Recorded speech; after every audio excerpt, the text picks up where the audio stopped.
Kind of got to look to find out about this. But so Quasi has, I think, appropriately co-opted and borrowed the name of that unit to name his gun club.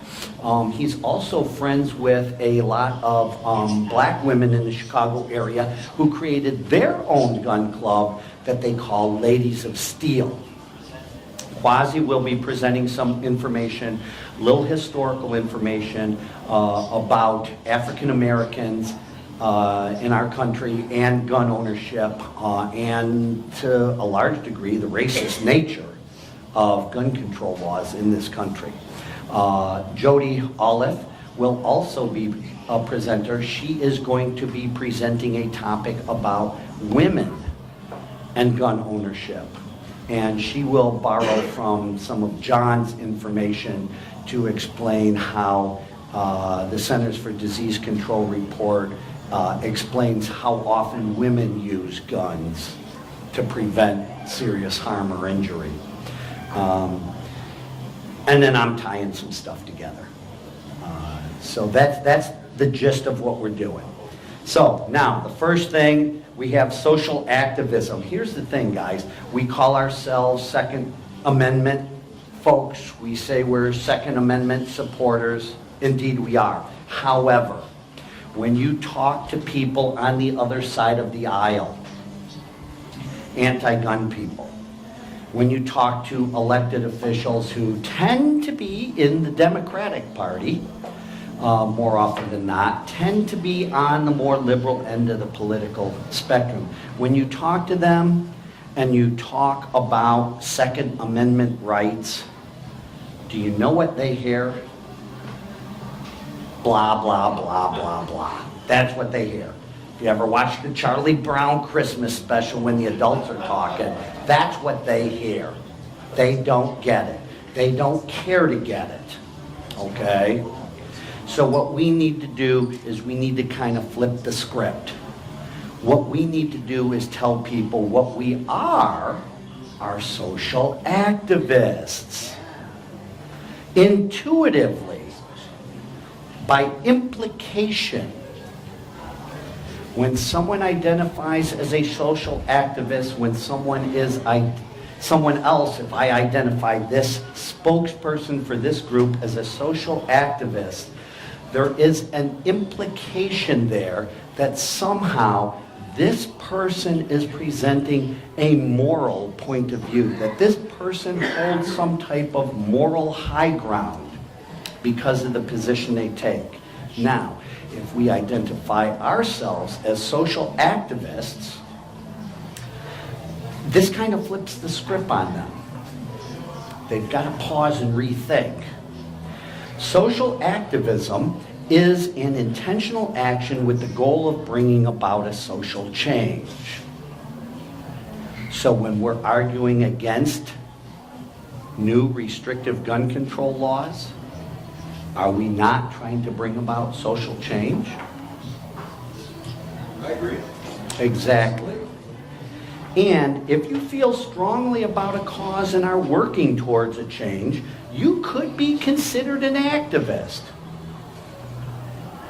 An activist is anyone who is fighting for change in society. Okay, now, about our tactics and our strategy. Just so people understand the difference between tactics and strategy. My friend Quasi will totally understand this because he's an Air Force veteran. If there's any military organization that presents itself as a strategic military organization, it would be the Air Force. Here's the thing. Tactics, the difference between tactics and strategy is, in my mind, easiest to understand using a military terminology. If you get in battle, if you're in battle and you destroy some significant portion of the enemy's war-fighting machinery,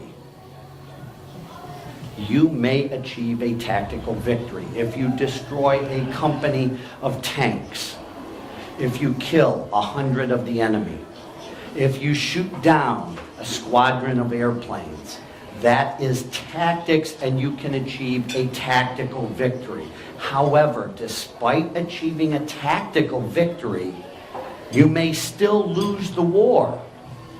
You may win the battle and still lose the war because you have not destroyed the enemy's ability to wage war, and therein lies the difference between strategy and tactics.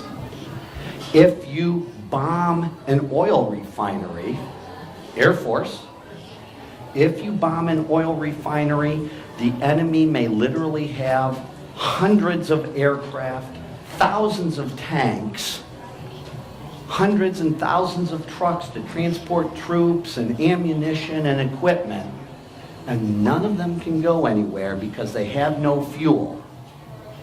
All of that equipment and material becomes a glorified boat anchor. It becomes useless. You have achieved a strategic victory because you have destroyed the enemy's ability to wage war. So, again, from my background in the Marines, hoorah, that's how I understand the difference between tactics and strategy. When we're talking about the Second Amendment, tactics, guys, tactics. We can totally win the battle and still lose the war. Because again, when we talk about the Second Amendment, all they hear is blah, blah, blah, blah, blah, blah.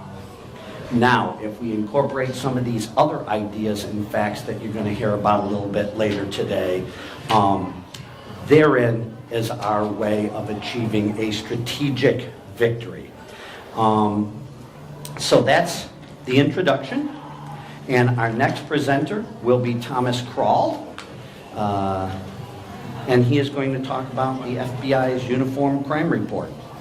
Oh, by the way, if at any time, seriously guys, we could turn this into an 8-hour event. We could turn this into a 2-day event.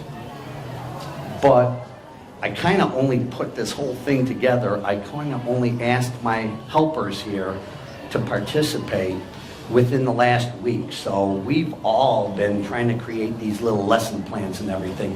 We're going to try to keep this to no more than 3 hours. If you need to go to a restroom break, you don't need to raise your hand. It's not high school. You're big boys and girls. Just go take a restroom break, whatever. If you want to get some food, order the food, have it delivered to you. Let's have this in a relaxed atmosphere. If you have a question, please ask. Okay? Does anyone have a question so far? Excellent. Outstanding. There's one off the air. Yeah. What's that? There's one off the air. You have a question? You want to read it? It's from Eric Larkey. Eric Larkey says, the term tactics and strategy are often confused. Tactics are the actual means used to gain an objective, while strategy is the overall campaign plan, which may involve complex operational patterns, activity, and decision-making that govern tactical execution. Thank you, Eric Larkey. Yes. Eric is actually a friend of mine, and he is absolutely correct. But because I'm a Marine, and people describe us as Neanderthals, the joke on them, because we actually think that's a compliment. Because we're Neanderthals, I explain it a little bit more simple. But Eric is a friend of mine, and he is absolutely correct. Okay, Thomas?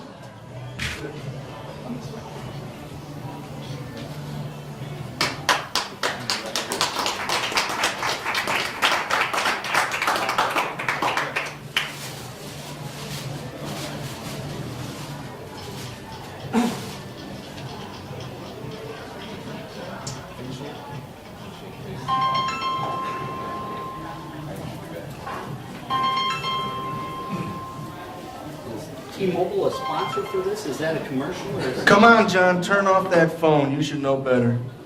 How's everybody doing? Good. Thank you for coming. I think Bob did a good introduction.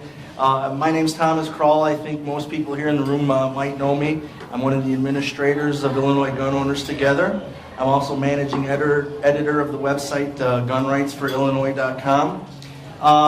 I think the reason why Bob picked me to do this particular section, the FBI Uniform Crime Reporting, is because he's seen me use this information in numerous different conversations that I've had on the internet when we're discussing and debating with people who, quite frankly, usually don't understand guns, don't understand gun laws, and don't understand the statistics.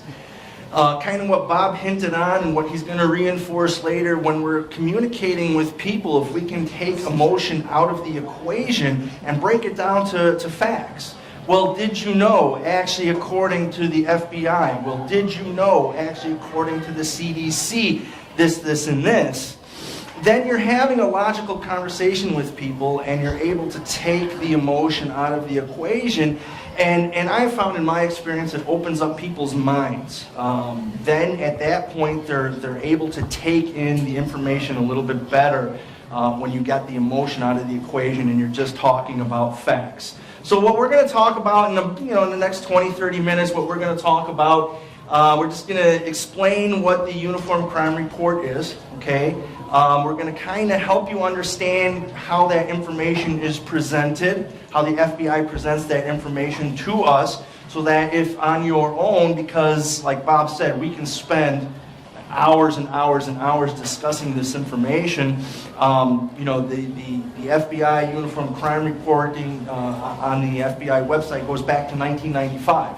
So we can look at stats and trends, and we can look at all of this information, and we literally can spend weeks discussing and diagnosing this. So if you do choose on your own time to go through, I'm going to kind of explain how to understand the data. Also, we're going to talk a little bit about what the FBI statistics and the FBI data tells us about so-called assault rifles, right? When we think about the term assault rifle, it's a heavily publicized term. Assault rifles are very heavily regulated. What we think about it as an assault rifle, because of what the media and politicians tell us, actually is not an assault rifle. We'll talk a little bit about that as well. And I'm going to spend actually quite a bit amount of my time talking about so-called assault rifle data versus what public perception may be versus what reality actually tells us. And then we'll talk a little bit about trends, murder rates and trends. Are we seeing ebbs and flows? Are we seeing highs and lows? Or is it pretty static and consistent across the board? Because this is hard data provided to us by the United States government. Obviously, there's a little bit of margin of error in any data and statistics, but ultimately numbers don't lie when we look at consistent trends across the board. So getting into it, the FBI was started in 1908. The FBI has been tracking data since 1930. Everything that they track is basically every type of crime that you can think of, you can find data, trends, and statistics for in the FBI Uniform Criminal Report, going back on their website to 1995. Okay, so your rapes and murders and burglaries and you name it, you can find that data. That's going to be posted. You can see up there. The website is ucr.fbi.gov, or you can just Google it. It'll come up. You'll be able to find that information. To understand how the data, how to get the information you need out of the data, it quite simply is presented to us as an Excel spreadsheet. Okay, you can actually download the Excel spreadsheet, tabular form, or you can just examine the data on their website. We're going to spend time mostly looking at the 2016 report, Table 12, which is going to be murder rates and the types of weapons used. And if we look at this just small example here, they've got broken down by state, total murders, different types of various weapons that might have been used in that murder. We're not talking about homicides, we're talking about murders. You have to remember that not all homicides are murders, okay? So murdering is, the intentional taking of life of another, and that's what we're going to be talking about. So, we've got the AK-47 and the AR-15. Those are what some people may call assault rifles. However, they absolutely are not. And I want everyone to get that term out of your vocabulary. We cannot use the terms of our oppressors against us. When we adopt their terms, we legitimize their term, and that gives credibility to their agenda. Okay? The United States military was the first organization, shall we say, to define what an assault rifle is in the United States. And just to paraphrase, essentially, it is a lightweight, shoulder-fired firearm capable of firing an intermediate cartridge, but it has to be capable of select fire, meaning it's burst or fully automatic. The vast majority of AR-15s, the vast majority of AK-47s in this country are not assault rifles by the original definition because they are not select fire.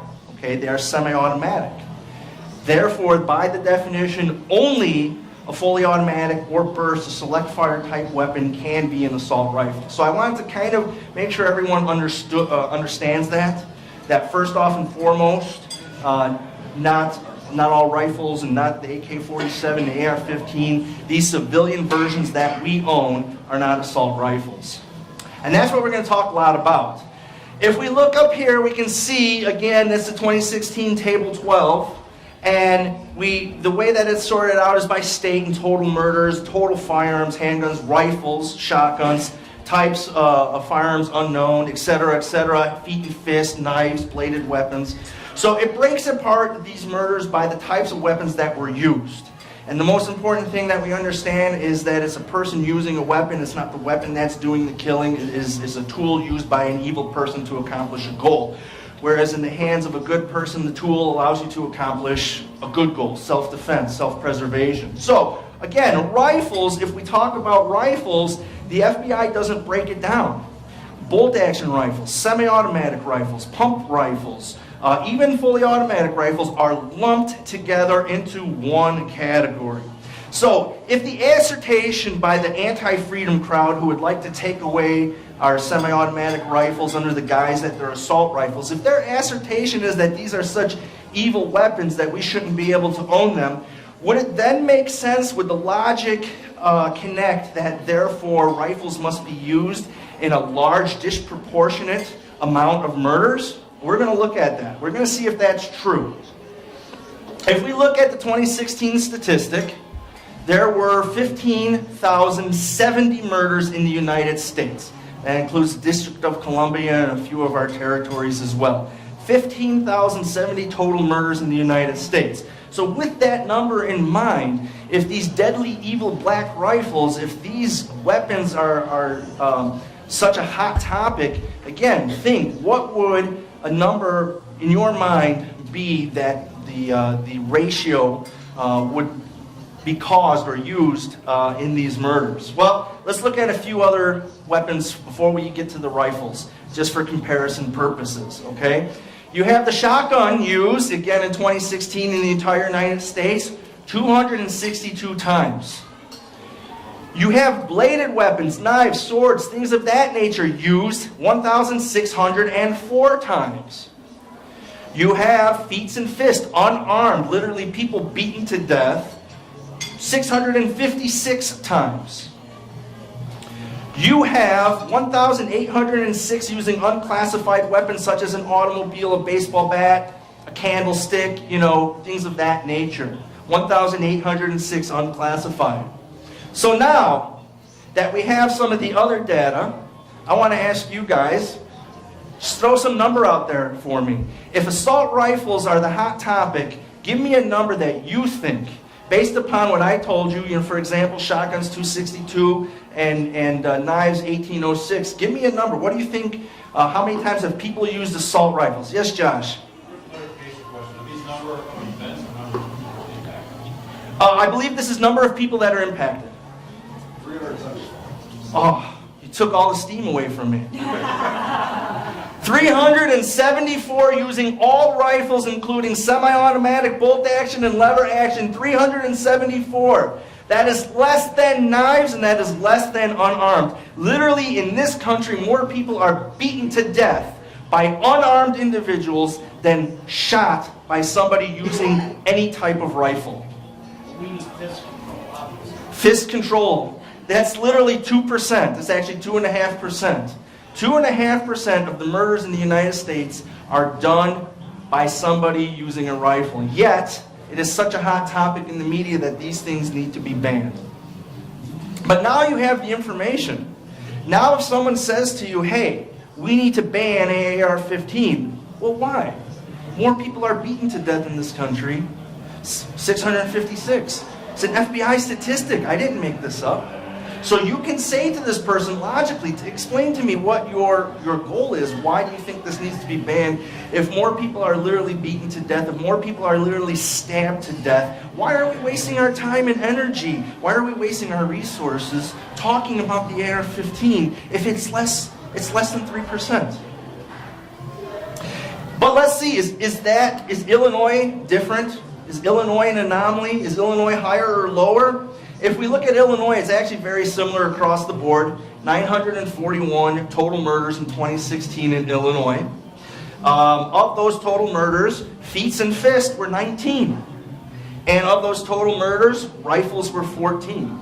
So again, in Illinois, looking at the data, more people are beaten to death by unarmed attackers than shot with all rifles combined.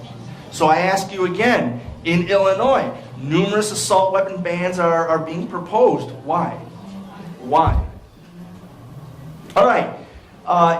In October 1st, 2015, then President Obama stated, "We know that states with the most gun control laws tend to have the fewest gun deaths." And when I heard that, I just about threw my beer at the TV. That seems pretty contrary to what I believe. That seems pretty contrary to what I've been told. But who's right, me or him? Well, let's look at some of the data from, again, the 2016 Uniform Crime Report. I believe, and everyone here may agree, everyone in the internet land will probably agree as well, California, New York, and Illinois would probably be top 3 restrictive states as far as gun laws go. Would everyone agree? Absolutely, right? California had 1,903 murders in 2016, whereas New York had 628, and Illinois had 941. So, based on that information, you would imagine maybe an area such as Alabama, for example, or New Hampshire, who have quote-unquote loose gun laws, what I would call freedom. If President Obama is correct in what he said, then you could imagine that's a place like I said, Alabama or New Hampshire would be higher on the list. Alabama had 3 murders. 3 murders. I'm not talking about rifles, feet and fit. I am talking about 3 murders. And New Hampshire had 16.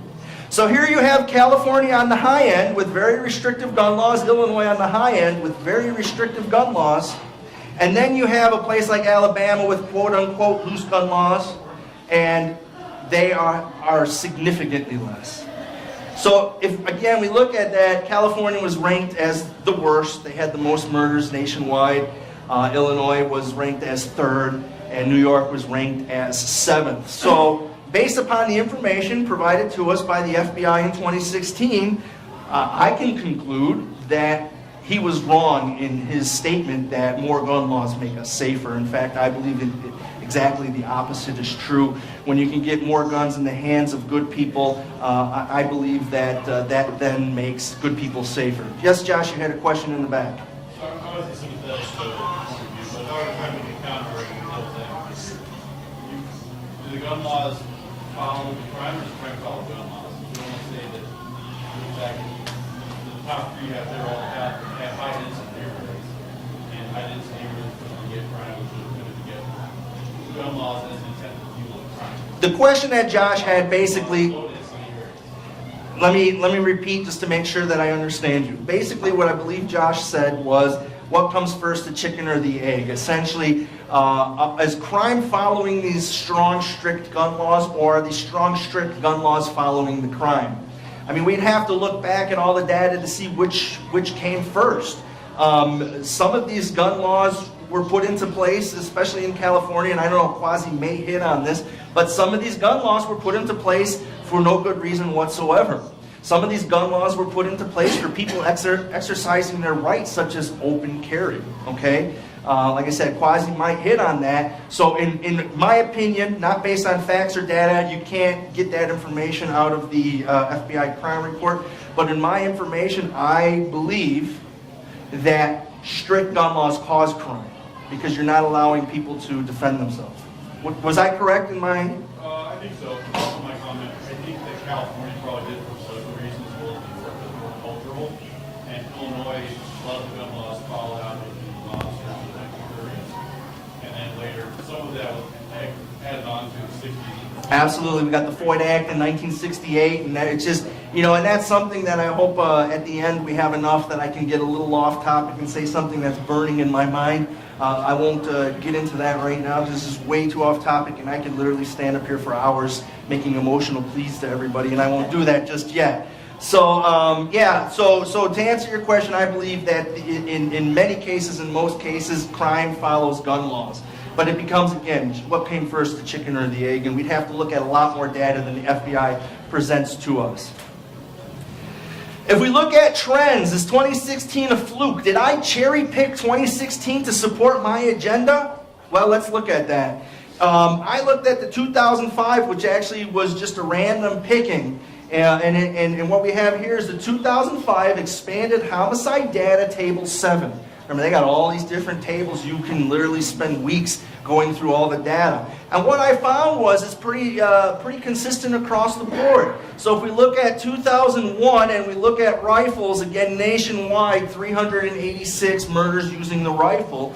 And if we look at knives, it's 1,830. And if we look at unarmed, which in this era they called personal weapons, hands, fists, feet, etc., 961. So we see that in 2001, the trend is the same as in 2016. More people are beaten to death by unarmed attackers in the United States than by rifles. The same thing. 2002, 3, 4, 5. Across the board, we examine the trend. It is pretty constant.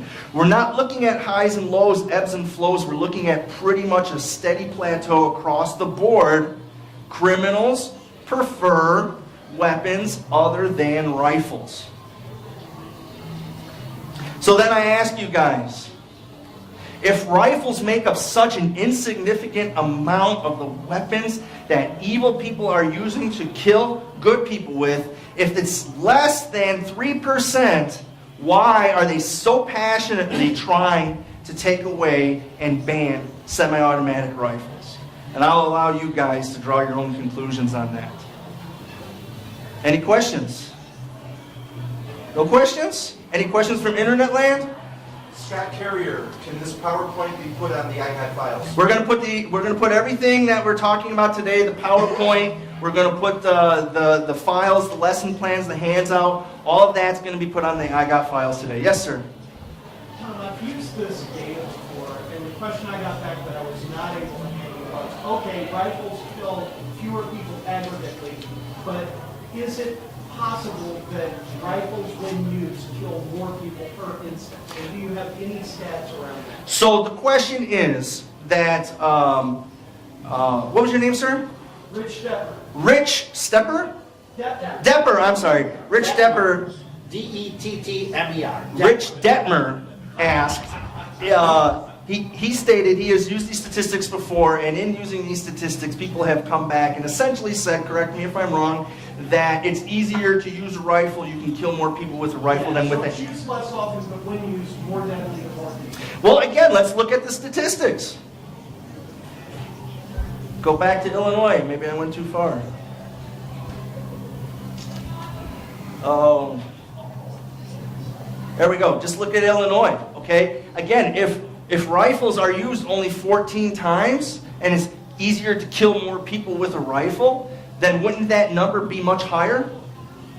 Okay, because in a single event, if I'm going to take out a rifle and start shooting people, I have the same exact capacity with a handgun, a semi-automatic handgun, as I do with a rifle. So the data doesn't support the claim that it's easier to kill with a rifle than it is with a handgun. In fact, Bob can back me up. You were infantry as a Marine, correct?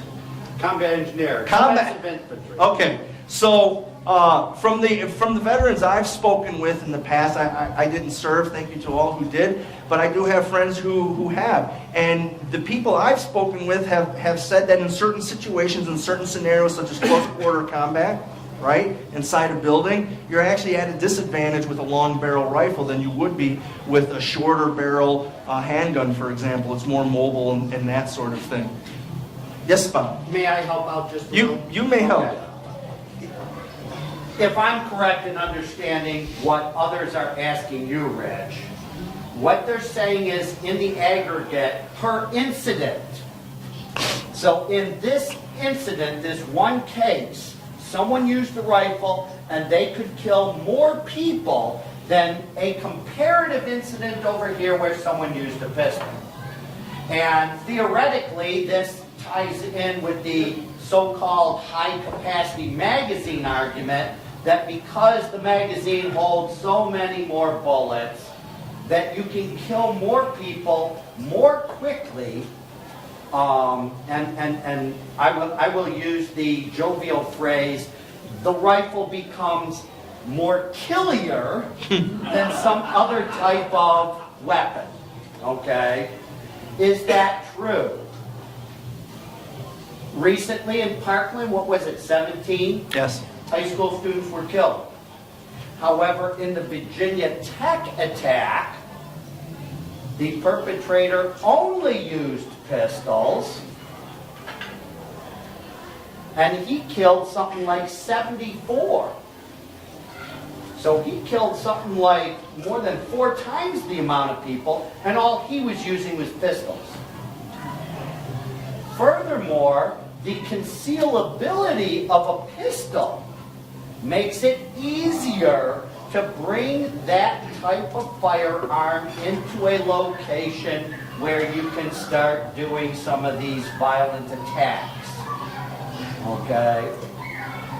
So there actually is no scientific, statistical, credible analysis that proves, forget beyond a reasonable doubt, even proves slightly that any type of rifle becomes more deadly and that in any particular incident more deaths would occur because the person used a scary rifle. If I also may, to give you an example, if a rifle is, as he said, more killier, if a rifle is more killier, then would a revolver be less killier? Does anyone care to venture what the world record is for 12 shots out of a 6-shot revolver? 2.49 seconds. 2.49 seconds by Jerry Mikulik. 2.49 seconds. That included a reload. Okay?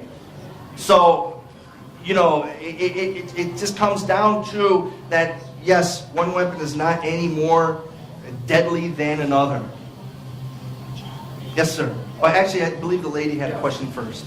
I once paid my attorney with 4 20-round magazines for his 9mm Glock. Okay.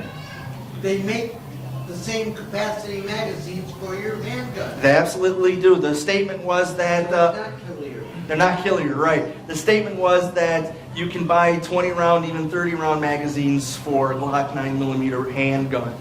So they're no more or less deadly than a rifle. You had a question, My sir. concern with that argument is, then we're saying that a semi-automatic pistol is more deadly than the rifle, and that leads them down a different track. Hey, this Semi-automatic. statement is based upon the data that I presented, and certainly the FBI statistics will back up that comment that the handgun is used more often than the rifle for murders in the United States, and that's true. You can't deny that. But there was a Supreme Court ruling, I believe it was Heller off the top of my head, and essentially the Supreme Court ruled that you can't ban these handguns that are, common population. So they can go down that road, but I'll tell you that evil, this is what I say, I'm going to go off on a tangent, I'm about to go off on a tangent. So evil does not live in the chamber of a firearm. Evil does not live in the chamber of a handgun or rifle, on the blade of a knife. Evil does not live behind the steering wheel of a rental van. Evil lives in the hearts of mankind. And this is the counter-argument that I would present to them. You can ban everything. Hey, let's stop people from using drugs and make cocaine and heroin illegal. It doesn't work. Look at China. Just last night, just yesterday, okay? I saw the news report this morning. 9 children were stabbed to death in China yesterday in a school. Let's ban guns. That'll stop it, right? Absolutely not. So the counter-argument then to them is pull out these other incidents where you have the vehicle being used. Where was that a couple days ago? You have the vehicle, the rental van. I think 8, 9 people were dead in Toronto. Then you have, again, China. So there's always a counter-argument. Statistics and facts will always balance out. And I've used up most of my time. Happy to answer additional questions. I'm going to hop on the group, and I'll start answering questions there as well. I'm going to pass the mic over, I believe, to Quasi. No, actually, it's going to John. I'm sorry, John. Going to John.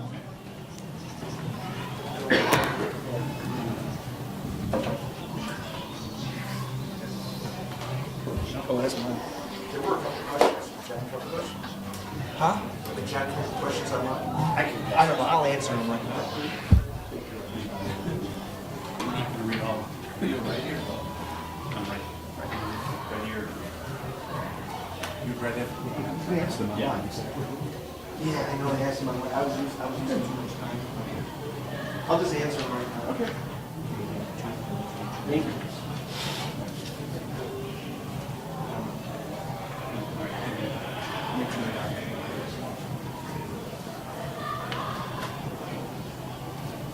All right. Well, good afternoon, and thank you for this opportunity to speak with this group. My name is John Trumbull. I was introduced as John Trumbull III. I'm actually John Trumbull VI. That Roman numeral 3 means something else, and I think most of you know what that means. Thank you. I do not have a PowerPoint. I have a document that I have put together that we will post on the website that you can look at, use, copy, paste, whatever you want. There's a lot of information in here, and want to whip through some of this because for those of you at home, it's probably not that exciting to hear me talk without a visual.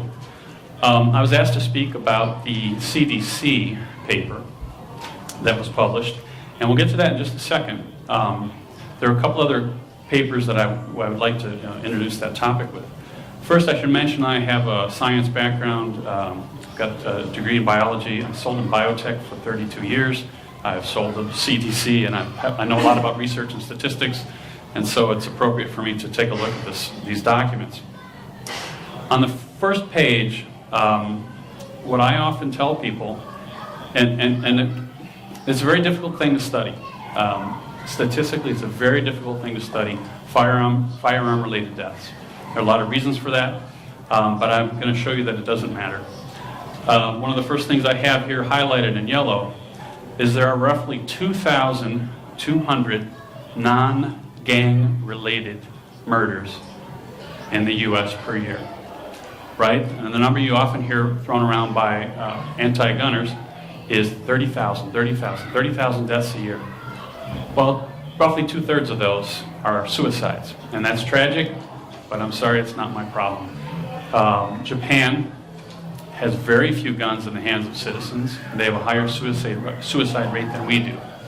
So if someone wants to off themselves, they'll find a way. And so I can't worry too much about suicides. So if I look at how many non-suicide events there are using guns, and I subtract out the gang-related, and again, those are tragic deaths as well, but that is an entire section of society that I can't control and that the police can't control. And I really can't worry too much about gangbangers killing each other. That's not my problem. What I worry about is average citizens in a place like this that could come in and wreak havoc with a firearm. And 2,200 is still a tragic number. It's a horrible thing. But in a country of 320 million people, it's something like 0.0007% of the population. And again, every one of those lives is a horrible loss. But the problem is not nearly as big as the anti-gun crowd is trying to make it. A couple other items mentioned in this first page. I mentioned Japan, and this paper that I'm referring to is called Putting Gun Death Statistics in Perspective. And it's actually by a group called JPFO, the Jews for Preservation of Firearm Ownership. So, interesting group. So, when you quote data, when you try to convince someone that their views might need a second look, having the name of a paper, having the year it was published, having a link that they can click on and go look at will help. So this document that I've passed out has those links. We'll post it, and you guys can go look at these papers yourself. Toward the bottom of this first page, flashback 2013, CDC report posits or suggests that 500,000 to more than 3 million annual defensive gun uses. Somewhere between 500,000 and 3 million defensive gun uses, or DGUs, in this country. And this number is the subject of much debate. And I've seen numbers as high as 4.5 million. I've seen numbers as low as 60,000 defensive gun uses in the U.S. per year. Huge range that shows how difficult it is to study this. But I don't care, because 60,000 is a good enough number for me. Am I willing to trade 60,000 prevented crimes for 2,200 lives? I think that's actually a good trade-off. 600,000, maybe it's 4 million. So the numbers are subject to much debate, but even the smallest number you can find of 60,000 is still a really impressive number, that 60,000 violent crimes are prevented by the presence of a gun. Doesn't mean the gun has been fired. It might have been brandished. It might have been pointed to. But the presence of a gun prevents something like 60,000 up to as many as 4.5 million violent crimes per year. So, that comes down to, well, one of the minimums quoted in this other CDC paper is 760,000 at the very bottom of that first page. That's 2,000 defensive gun uses per day. So 2,000 gun-related murders, non-gang murders, per year versus 2,000 lives saved, if you want to think of it that way, per day.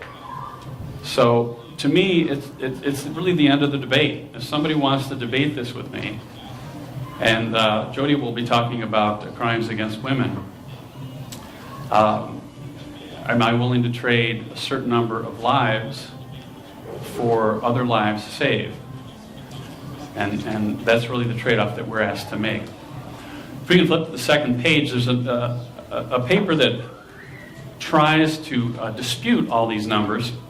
The paper is called The Gun Debate's New Mythical Number: How Many Defensive Uses Per Year? And it tries to poke holes in this 2.5 million number that is so famous. There's a gentleman, Dr. Kleck, K-L-E-C-K, at Florida State University, who's published on this topic, and very controversial, and he's the guy who came up with the 2.5 million number.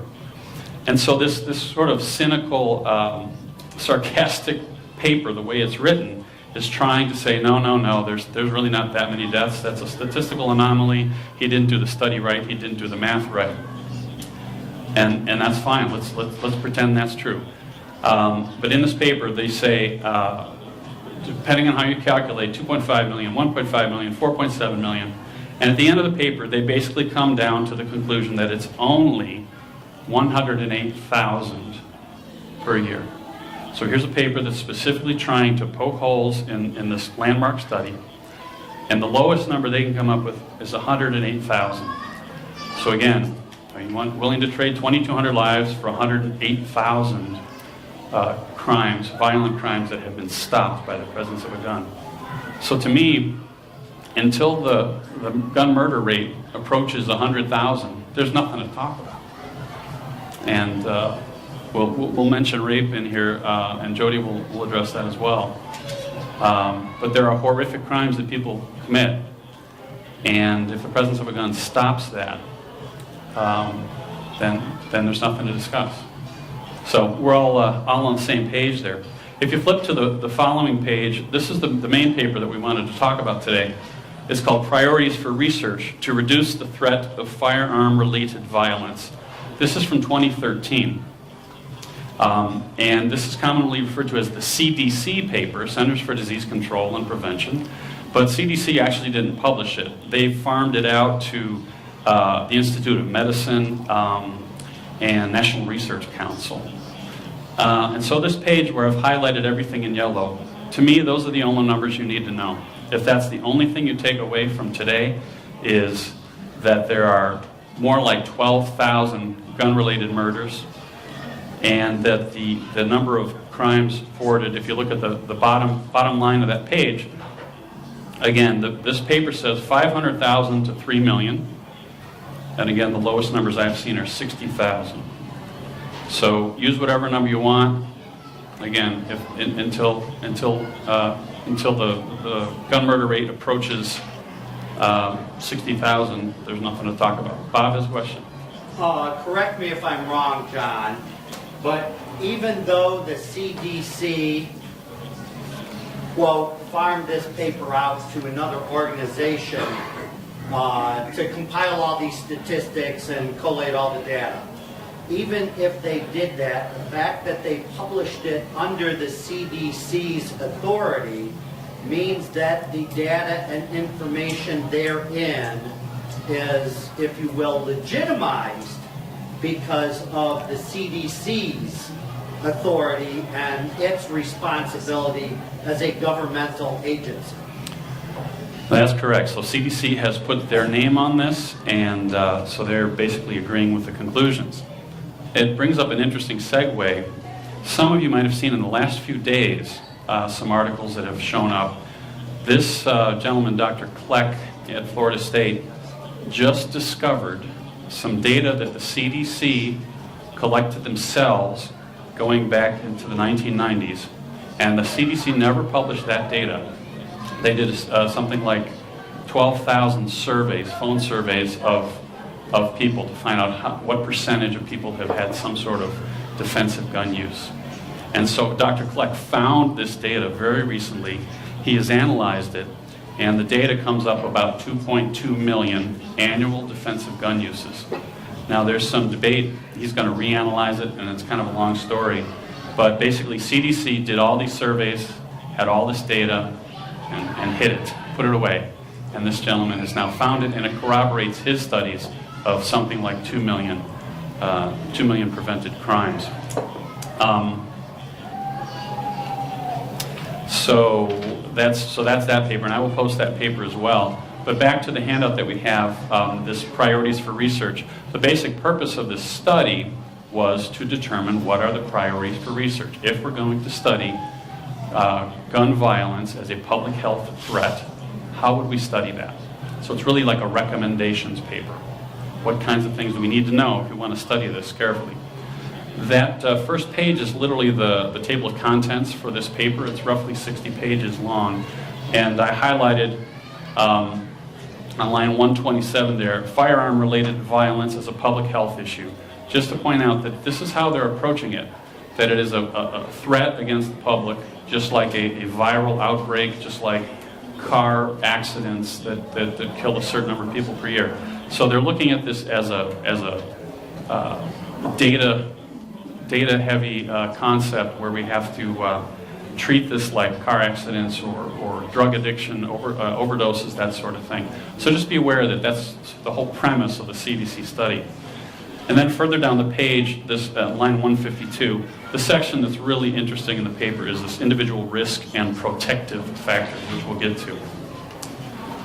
On the next page, and you guys can look at this in your spare time, but basically on line 174, this talks about 2013, President Obama issued 23 executive orders related to gun violence. And one of those directed the CDC to have this discussion and try to determine what do we need to know if we're going to study this. So that's where this all came from, was Barack Obama started this discussion. Interestingly enough, if you jump about 2/3 down the page, line 201, the CDC Foundation, sort of a nonprofit foundation associated with the CDC, is supported by various other foundations, and I found it interesting that there's also one anonymous donor to this study. So, George Soros. Anyway, did I say that out loud? Sorry. They do acknowledge the concept of rights in this paper, that the rights, the constitutionally protected rights, do need to be addressed and acknowledged. But the interesting thing that I found on line number 208, they're looking at really three topics or three ideas here that they have to study. Number two is they want to study the host, right, the person who is injured. They want to look at the environment. What were the conditions under which a gun-related murder happened? But the first line is the agent. They want to study the agent, the host, and the environment. And what's the agent? It's the source of injury, weapon, or perpetrator. So they've already basically said the gun and the shooter are the same thing. And that right there destroys a lot of the credibility of the CDC. So just be aware that, follow the money. They want funding to study this, and they're going to make it look like a complicated mess. But in their minds, the weapon and the perpetrator are in the same category. They're both considered the agent of the fatality. They also constantly refer to the analogy of car accidents, and there is some value in that, right? A vehicle can be deadly, just like a gun can be deadly. And if you think about it, since the 70s, vehicles have become way more safe, whether it's the restraint systems, airbags, whatever. So partly through the CDC's effort, cars have become more safe, reduced the number of unintentional accidents. And as we all know, a vehicle can be used intentionally to kill as well. So just be aware that car analogy, that vehicle analogy is there. We often discuss this online about how driving is a privilege, whereas keeping and bearing arms is a right, and that right is not granted by the Second Amendment.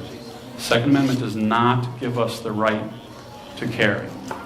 It merely affirms a pre-existing God-given right to self-preservation. Right? So go ahead and repeal Second Amendment. I don't care. Good luck with that, by the way. I still have a right to protect myself and my family. And just be aware that if someone tries to claim that the Constitution gives you that right, it doesn't. The purpose of the Constitution was to limit government. So little aside on that. On the following page, I want to jump down to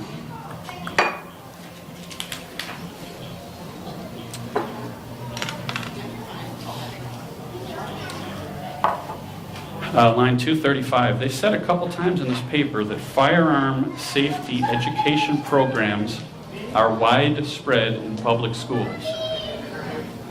What school? That blows my mind. Do any of you know of a school that talks about firearm safety? Maybe in 1940. But they say that several times, and they say it as if it's a foregone conclusion. Let's not even talk about it. Obviously, this is taught in schools. Jumping down to line 261, multiple victim homicides, so-called mass shooting events, are relatively rare. They account for a small proportion of all firearm-related injuries and deaths. So again, as fantastical, as upsetting as a mass shooting is, they're so rare that they're almost not worth studying. And people will say, well, what if it was your kid? Well, my kid will be armed.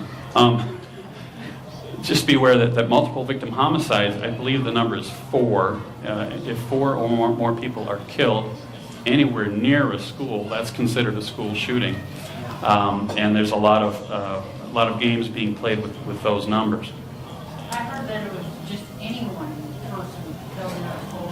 Yeah, if one person that lives within X number of yards of a school kills themselves, Fired outside of school at midnight. yeah, at midnight, it's not, it's a school shooting. So, but just be aware that this paper does acknowledge that these are very rare events. And one of the numbers they refer to on line 272, in something like, 30 years, there have been 78 events or 78, quote, mass shootings or multiple victim homicides. 78 over a period of 30 years, about 2.6 per year. And so when people say, oh, there's been 35 school shootings since the beginning of the year, you can call bullshit on that. The next page talks a little bit about the racial component, and again, this is a very difficult thing to study. But African American males have roughly twice the firearm-related mortality of the white population, and Hispanic is lower than that. This page, where I've highlighted things in green, if things are in green text, that's really the heart of the paper. That's the part that I want you to focus on the most when you're talking to people or posting things online. Some of the things that the paper says are defensive use of guns by crime victims is a common occurrence. They're at least as common as offensive uses by criminals. Estimates ranging from 500,000 to 3 million. And the next paragraph says a radically lower estimate of only 108,000 annual defensive gun uses. They talk about extrapolation. They talk about the statistical basis of this. But as I said before, long story short, 108,000, 60,000, 4 million, I don't care. If you're looking for a return on investment, or if you have to trade a certain number of crimes for a certain number of people saved from crime by guns, there's such a disparity between those two numbers that really if our society was being objective, we wouldn't even be talking about this. We'd be talking about opioid overdose and car accidents and texting while driving, things like that. So some of these numbers can help you. On line 297, consistently lower injury rates are seen among gun-using crime victims compared with victims who use other self-protective strategies. So when a gun is present, the odds of getting injured are lower than if you use some other device or some other technique. On line 307, I've highlighted there that the research should examine violence much like it's done for a contagious disease. Again, public health threat. There are some analogies there. There are some reasons why that type of analysis isn't going to help us. Talk a little bit about motor vehicle accidents here. They do acknowledge District of Columbia versus Heller and McDonald versus City of Chicago. So they did a fairly thorough study. They know what they're talking about. But there's some bias in this paper. And again, the purpose of the paper is to direct the next research. How should we study this? And it's a little bit scary the way that they want to study this because they're already showing their bias. Line 333 on the next page, firearm violence is statistically uncommon. And again, when it happens, it's so horrific and such a horrible thing to talk about. It makes us feel like it's this common occurrence where constantly people are being shot everywhere, people are being killed in schools every day. That's how people are talking about this. And it's actually a very rare event to have any kind of shooting. Down in line 349, one of the hard things to debate and discuss with someone who is anti-gun is they often pull in statistics of, well, of all the industrialized nations, we have the highest murder rate, and we have the highest gun ownership, and why can't we be more like Denmark or Japan or whatever? Well, point out that Japan has virtually no guns in the hands of citizens, and that their suicide or their murder rate is twice ours. And it's very difficult to compare other countries to our country. And in this paper, they talk about the firearm-related murder rate being something like 20 times higher than the rates in other high-income countries. So when you hear industrialized nation, high-income countries, you have to dissect that sentence.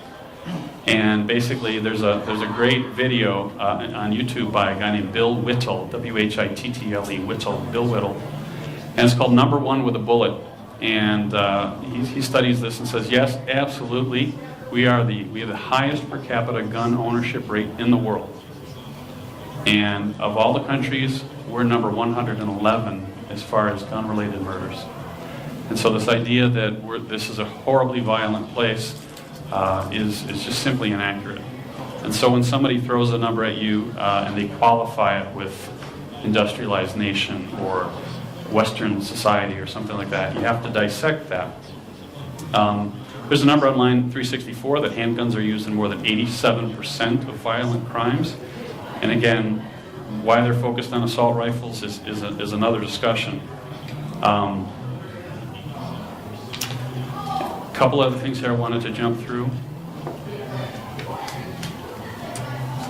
397, they acknowledge that other studies conclude that gun ownership protects against serious injury when guns are used defensively. So there are many comments in this paper that you can use. Basically, CDC says, etc. And again, jumping down to line 416, smallest number we've seen is 60,000, 2.5 million. Self-defense obviously can be an important crime deterrent. There's less loss and less injury when a firearm is used. And again, line 424, firearm injury prevention education programs are widespread in public schools, which I find fascinating comment. So, whoops, hang on. Here you go. Yeah. Here. No. All right. So I'm basically done. On the very last page at the bottom, I have my email address. And again, this will be posted on the website, on Facebook. And feel free to email me and talk about this. It's a very complex paper. It's a complex issue. It's difficult to study. There's lots of numbers. And like any statistical discussion, you can prove anything you want with statistics, right? The old, figures lie and liars figure. And so having these numbers handy can help, but you'll often end up at an impasse of, well, there's only 2,200 non-gang related murders. Oh, that can't be true. It's 30,000. Well, I'll prove it. So that's really all I wanted to say about that paper. It's an interesting read. The links to these papers is in this document, which I'll post. And wondered if there are any questions at this time. This gentleman up front here first. Okay, I had two comments. When I'm dealing with these other people, if I could not use a reference by Breitbart. By Breitbart. So one of the papers was recently posted by Breitbart. And so if there's a website like that is known to be right-leaning or hardcore right, usually when you Google these things, you'll see them posted in 20 different places, and you have to pick which one you think is most useful. The fact that Breitbart is mentioned in that first one, again, Breitbart's not making up these numbers. They are pointing back to this 2013 CDC study. So whether it's Breitbart or someone else, they're saying this study exists, and they're using the numbers from the study. So there are certainly other links that'll take you to similar conclusions. Another question? Personal possession of weapons never prevented a mass shooting. And that's hard to talk about because, of course, they didn't prevent the mass shooting. It never got that far. Right. But then, Right, and that's a good point. So the comment is that the anti-gun crowd will claim that a gun has never prevented a mass shooting. And again, difficult thing to study because how do you know? If that mass shooting didn't happen, then... What about the mall in, I think it was Minnesota? There was a mass shooting just starting, and the concealed carry licensee pointed his gun at the shooter, Right. and the shooter ran off. I would consider that a prevention. Right. And so the Minnesota mall debacle recently, there's tons of those events. And Church shooting. Texas church shooting, right? Gentlemen stopped that with an AR. Right. So, right. So you guys are all throwing ideas at me, and that shows you there's tons of incidents like this. And those of you that are on, there's certain NRA email lists where you see every day a summary of defensive use of guns. But gee, you never see that in the mainstream media, do you? They only show bad stuff, right? If people are killed with a gun, let's lead with that. If someone is saved by a gun, don't mention that because it doesn't support the narrative. So we're up against an unfair fight here. But as I told someone the other day, the good news is that they're on the wrong side of the issue. They're on the wrong side of the Constitution. They're on the wrong side of history. And when they try to take my gun, they're on the wrong side of my gun. They're not trying to take our pillows or our cookies. They're trying to take away something that could be used to prevent them from taking it away. So appreciate all your attention. Any other questions, let me know. I'll pass it back to Bob.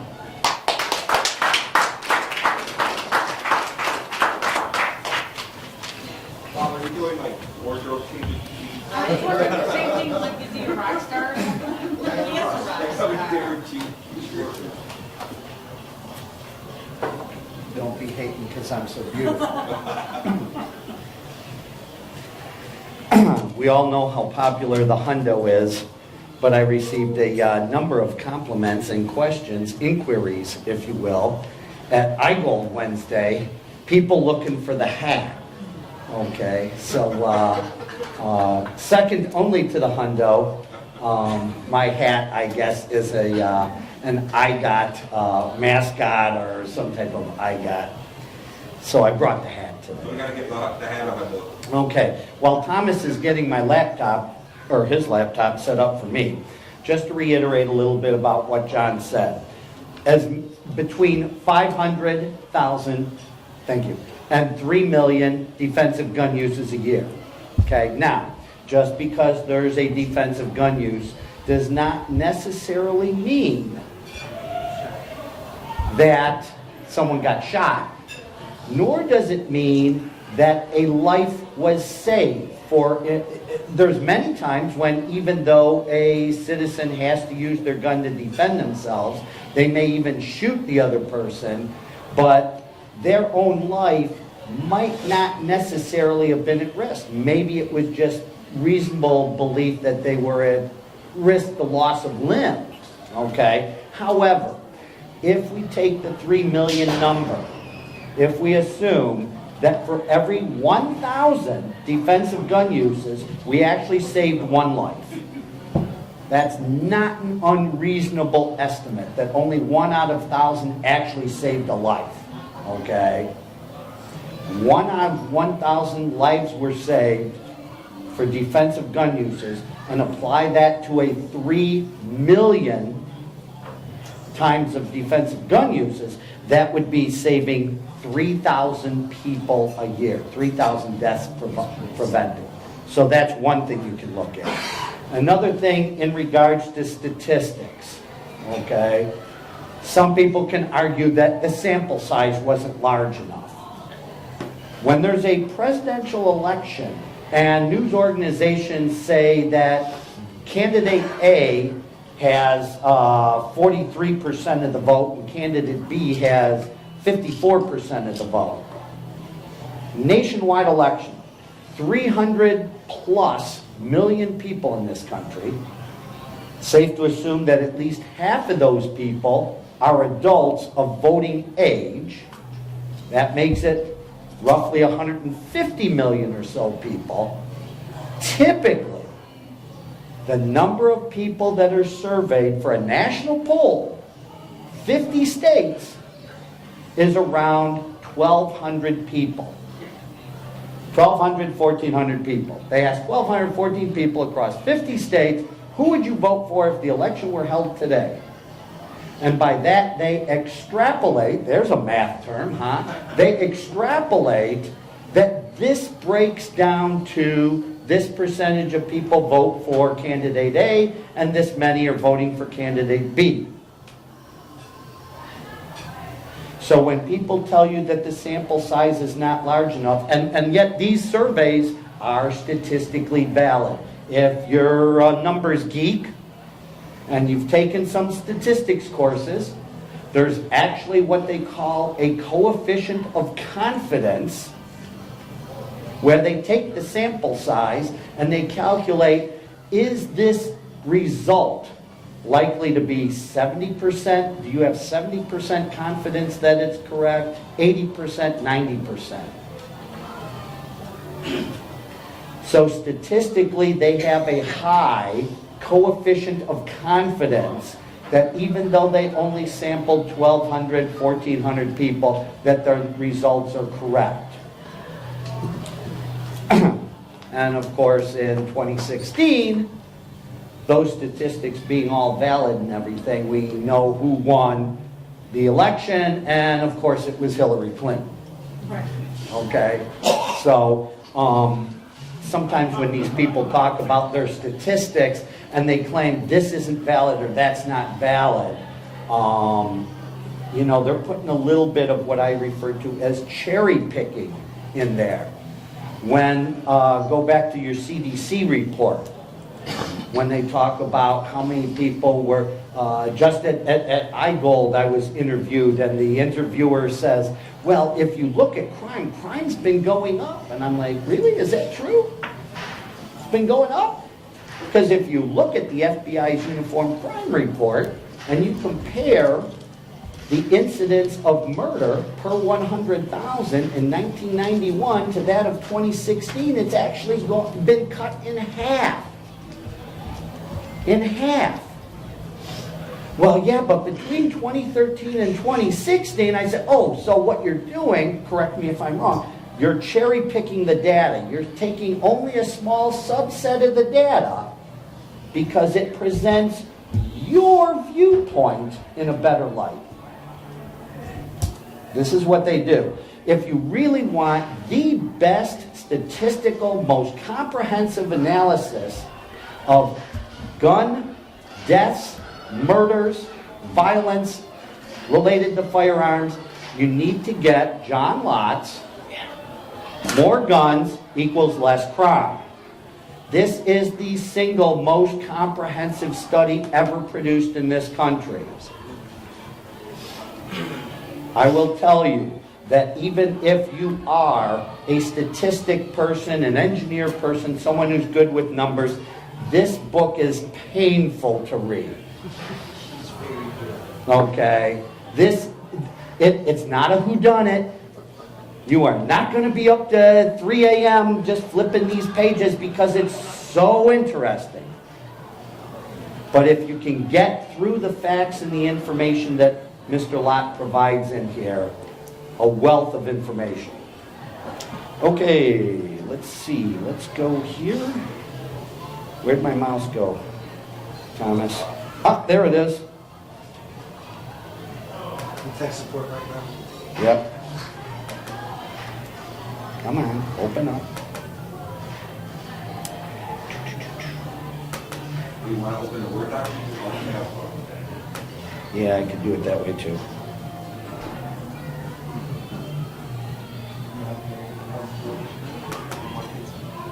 I'm just trying to control click, unable to open. What the heck? We don't have an internet connection. Crap. Do we have a Wi-Fi connection? We have a Wi-Fi, but it's not set up. Yeah, okay. You're gonna have to wing it, Bob. There's a Okay. I guess Wi-Fi connection, no password. Comcast, go on the Xfinity one. Okay.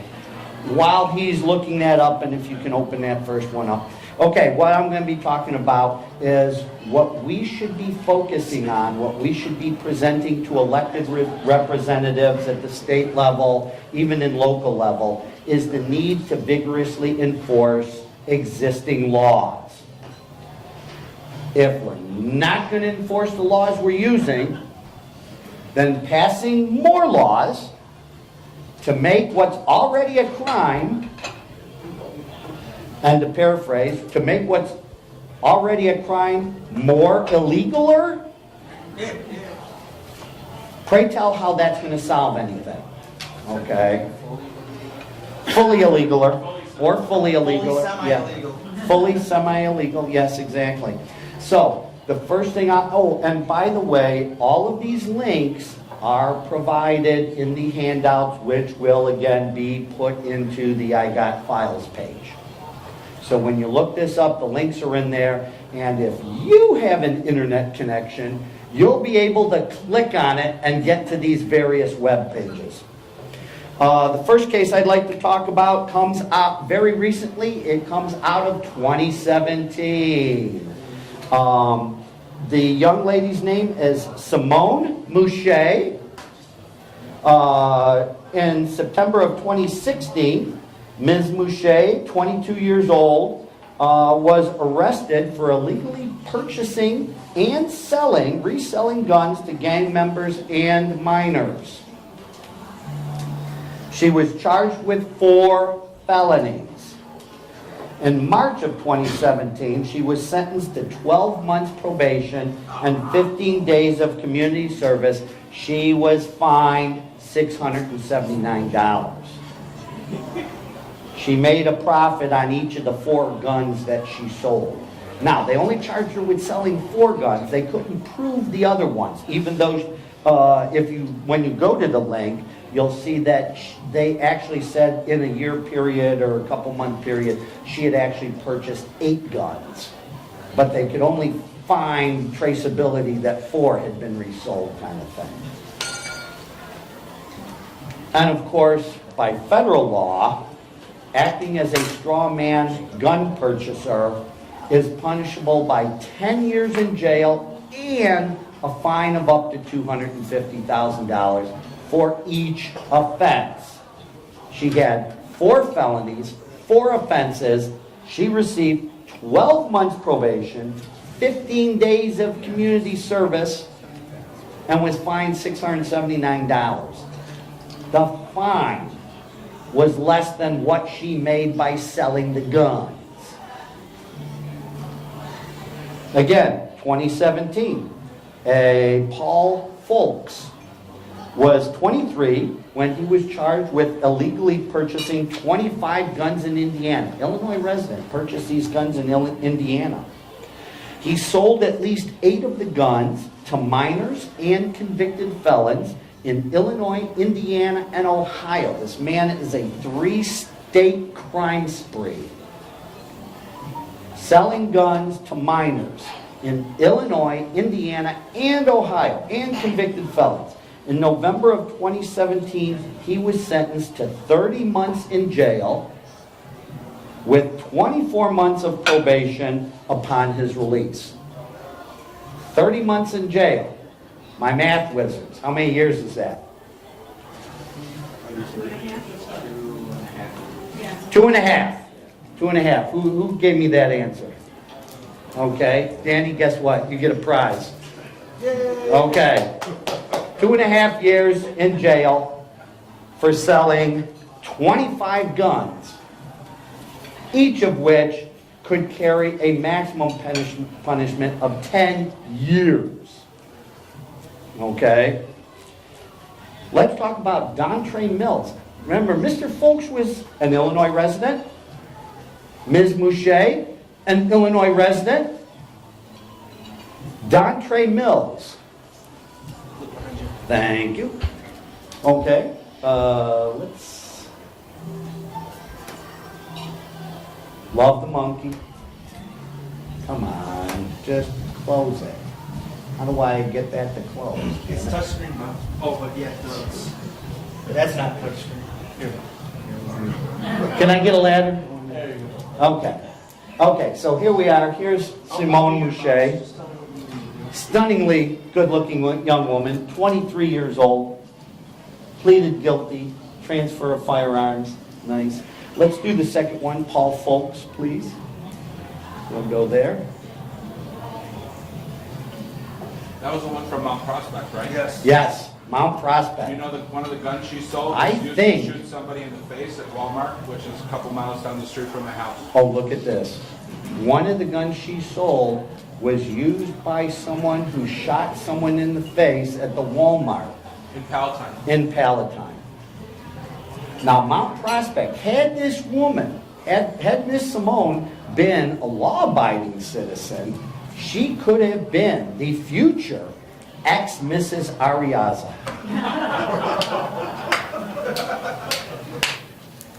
Okay. Hell, good-looking woman, and she already lives in his hometown. Man, you know, so close and yet so far away, huh, Carl? You know, yeah. Okay, and here we have, let's see if we can scroll down or up or where the hell is the mouse again? There we go. There we go. Let's see if we can do that. Okay. 23-year-old Paul Folks, 30 months in prison, 2 years probation. Okay. Let's. So what is their rationale in the light sentences like that? I'm not sure. The question is, what is the rationale in handing down these light sentences? Honestly, Mel, I don't really know. Perhaps they just feel their pain. You know, she's young. She never got in trouble before. She lives in Cook County. Yeah, something like that. Yeah. Ask Tim Fox. Ask Kim Fox. Where are we? Can we get the next one, please, Thomas? I'm interrupting his lunch. Putting him to work here.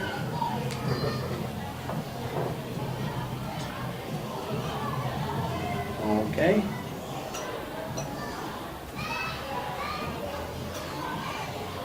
So this is Mr. Dontre Mills from up in the Waukegan area. Dontre was charged with 55 counts. 55 counts of illegally buying firearms and using false IDs in order to make the purchases and selling them to minors, convicted felons, and known gang members. Okay? He did this spanning from December of 2012 to April of 2014. He actually illegally sold 27 guns. He was charged with 55 felonies in a plea bargain. Mr. Mills pled guilty to only one count of illegally selling a firearm. He received his maximum the total punishment he received. 1 year of probation, no jail time. Okay?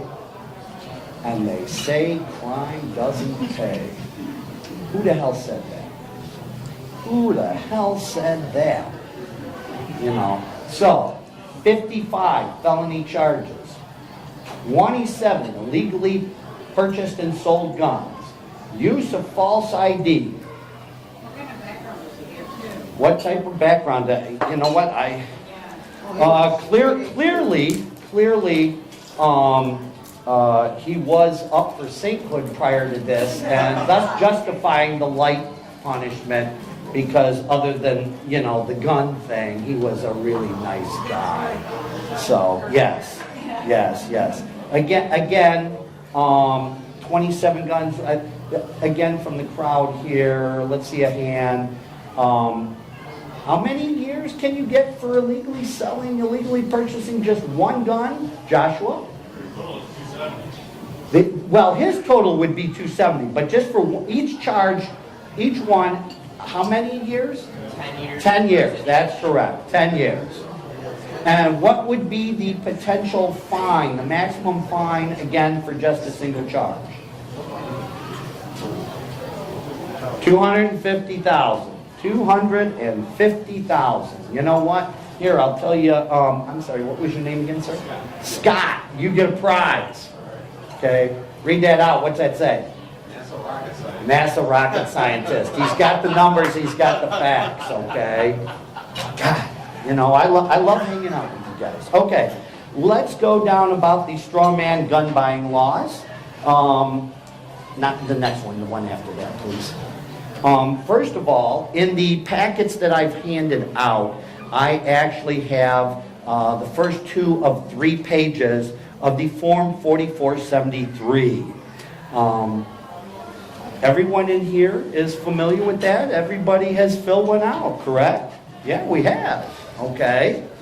Right near the top of the first page there, Kelly, if you don't mind, up near the top, what does it say on that form as far as a punishment for purchasing a gun that you intend?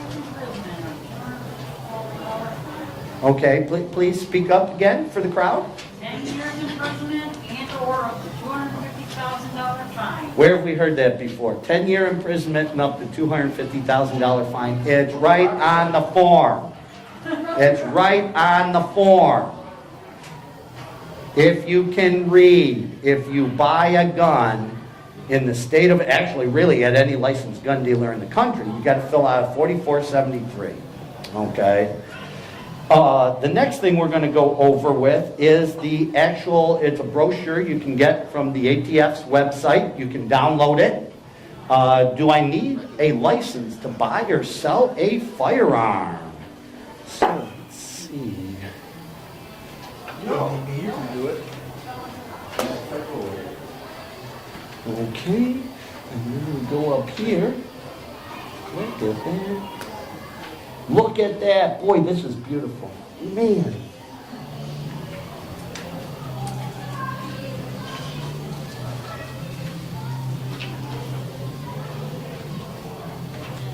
If we look on this form, here's some key points. Do you need a license? If you buy and sell guns, any amount, one or two, with the intent of making a profit, you have to have a federal firearms license. You have to have a federal firearms license.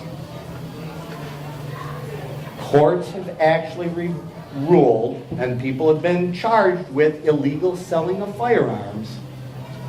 And if you go further on in this brochure, they give case examples of, you know, Julia or Bill has some guns, they're selling some guns, she's retiring, she wants to supplement her income, sold a couple of guns at gun shows. Guess what? You got to have a license.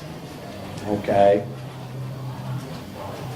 Even selling as few as 2 guns, people have been convicted for illegal selling of firearms because they did not have a license.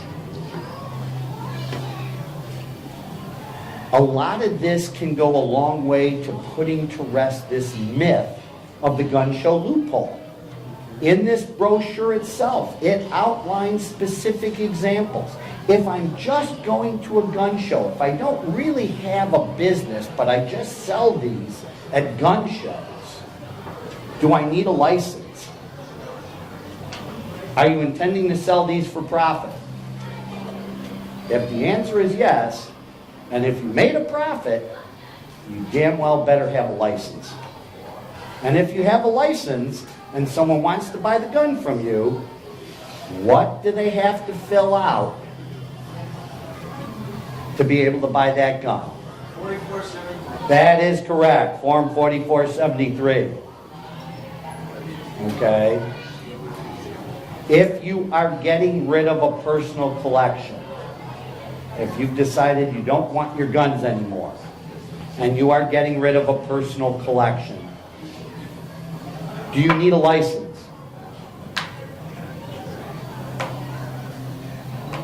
No, you do not need a license if you are just getting rid of all the guns in your personal collection. What if your collection has 150 firearms? Do you need a license?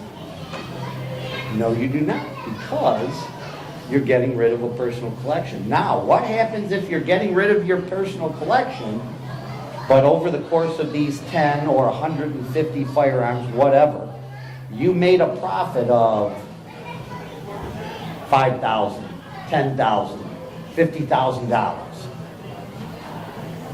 Do you need a license then? You're getting rid of the collection, but you made a profit. Do you need a license? Yes, because the requirement says that if you sell guns with the intent to make a profit, Notice the emphasis on intent. Even if you didn't make a true profit, but you intended to make one, you need a license. Some of this information goes a long way to dispelling the myth that there is some kind of a gun show loophole. So that is my presentation on vigorously enforcing existing gun laws.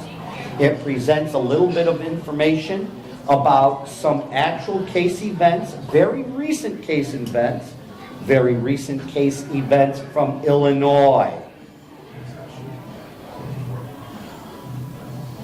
Your elected or at least some of your elected representatives down in Springfield would like to make you a felon for possessing certain types of firearms.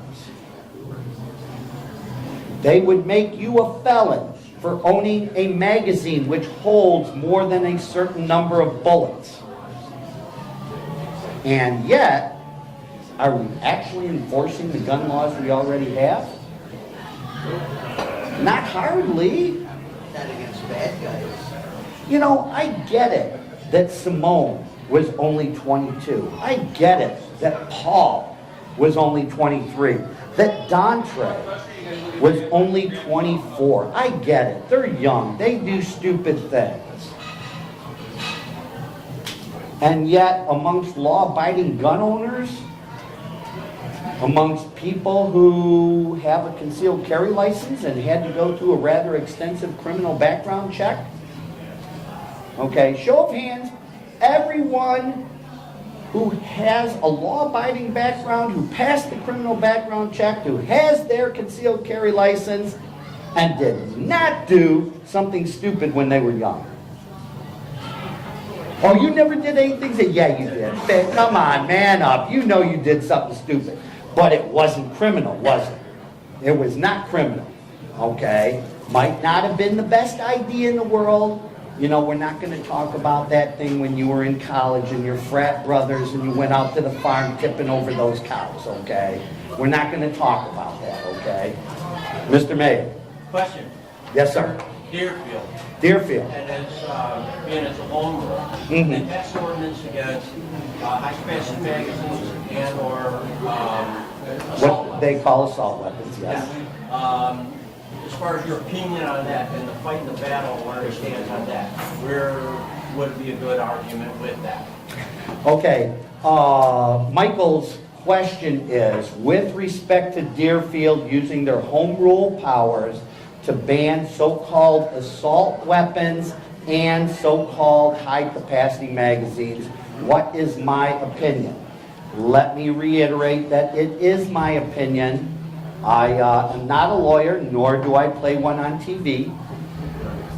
My opinion is that is bogus, that there are many extremely valid and justified reasons for possessing either what is considered a high-capacity magazine or even what is called an assault rifle.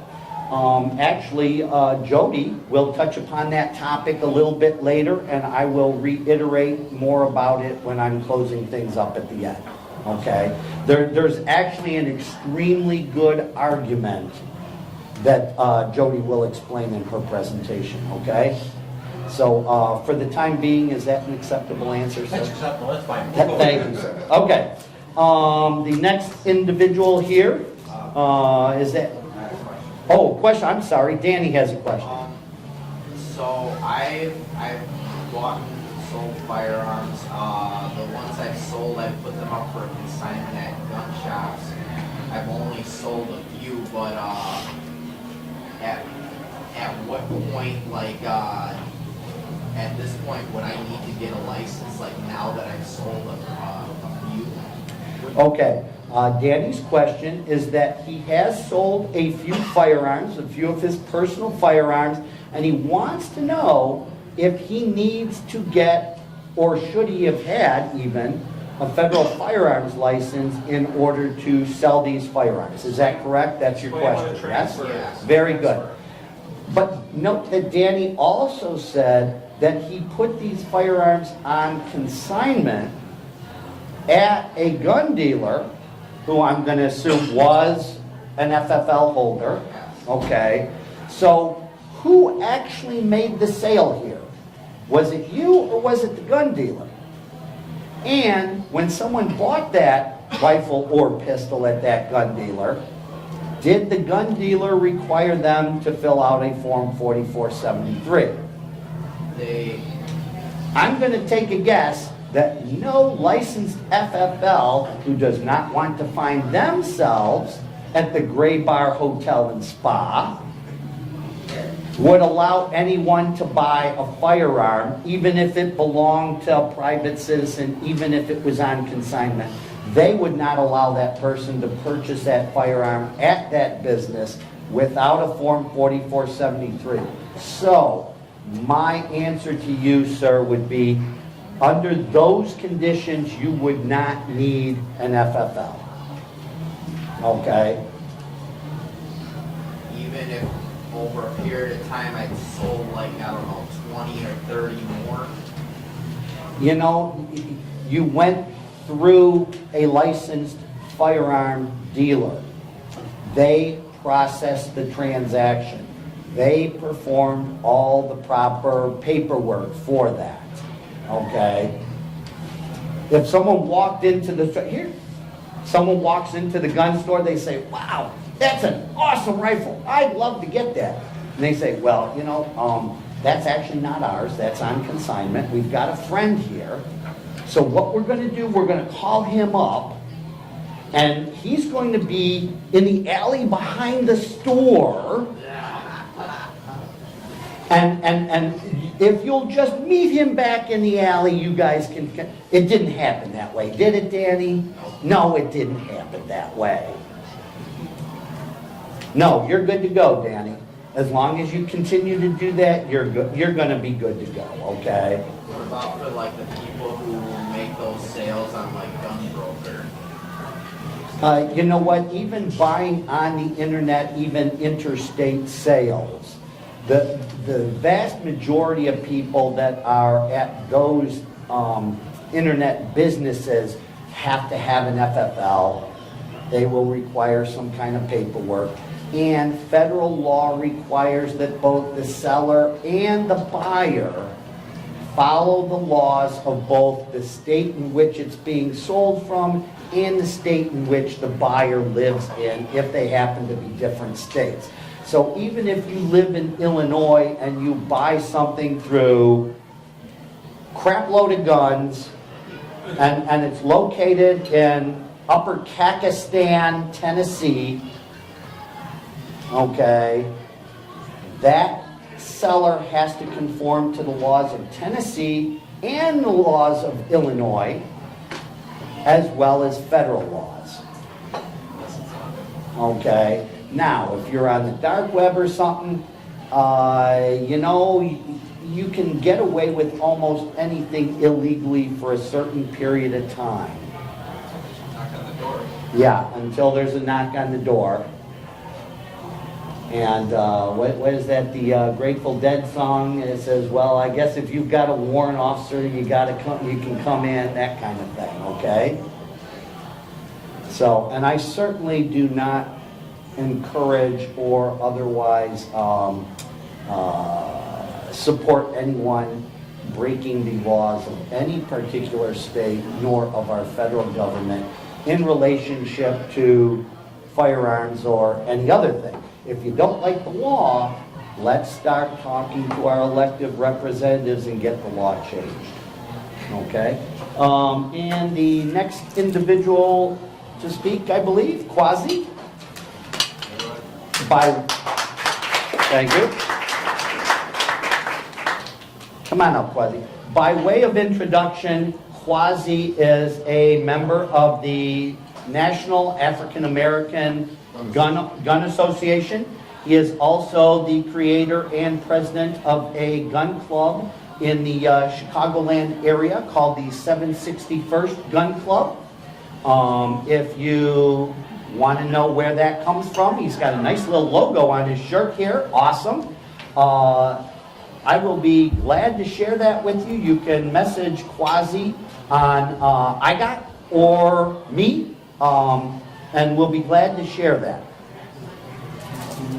Okay. Hey, Bob.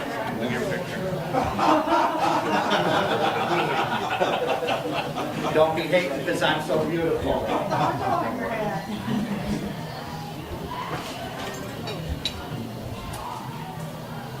Carol, you just can't let anyone else have any type of publicity.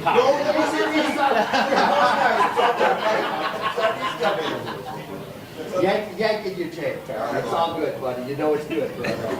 I'm gonna try to get used to this. I don't like hearing my voice on the speakers. Well, my name is Quincy Omoa. I'm the president and co-founder of the 761st Gun Club of Illinois. We are affiliated with the National African American Gun Association. The national chapter is actually based in Atlanta, Georgia. The organization was formed back in February of 2015. The idea is, the goal is to give every African American opportunity with firearms. So that's why I come to play. So back in December of 2016, I formed with my high school buddy, went to high school down the street from here, Week North. We formed the 761st Gun Club. The whole idea is we wanted to change the view of gun ownership in African Americans and change African Americans' views of gun ownership. Because at some point, we know in American history, gun ownership was essential to black survival. So at some point, we're thinking around the 1940s, that view of pro-guns went to anti-guns. So we're trying to switch that back to the good old days. So right now, the chapter's been around for almost 17 months now. We almost got 200 members.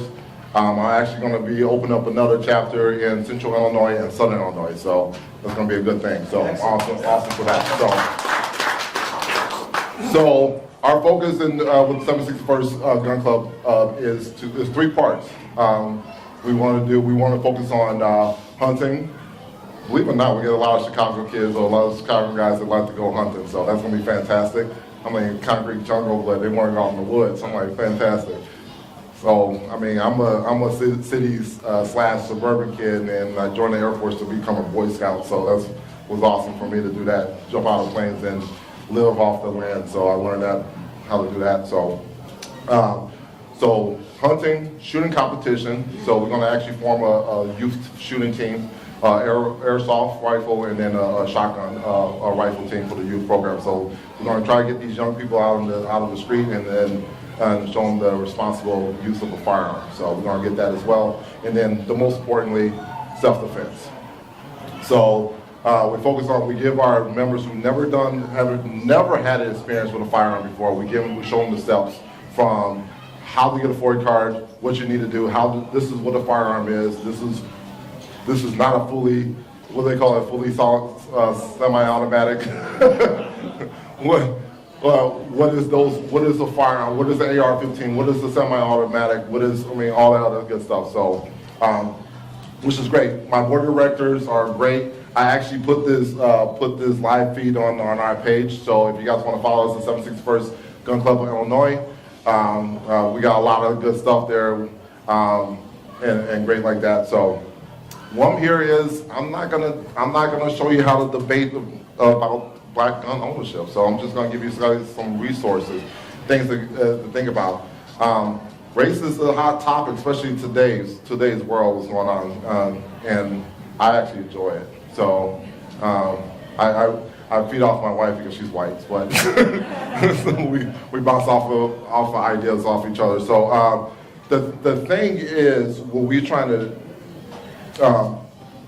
race is a very hot topic, especially in the gun debate. I get a lot of people, especially in the South Side of Chicago, saying or black people in general, which I love them. They're my brothers and sisters. I mean, I love them to death as if they were blood. We have this debate that the Second Amendment wasn't for us, written by us, for us. Okay, also the First Amendment, the Third, the Fourth, and Fifth. But guess what? The Founding Fathers must have messed up somewhere, and somehow I got the right today to carry my gun. So I'm good with that. So Thank you for messing up. So, so we're just gonna go through a couple of things.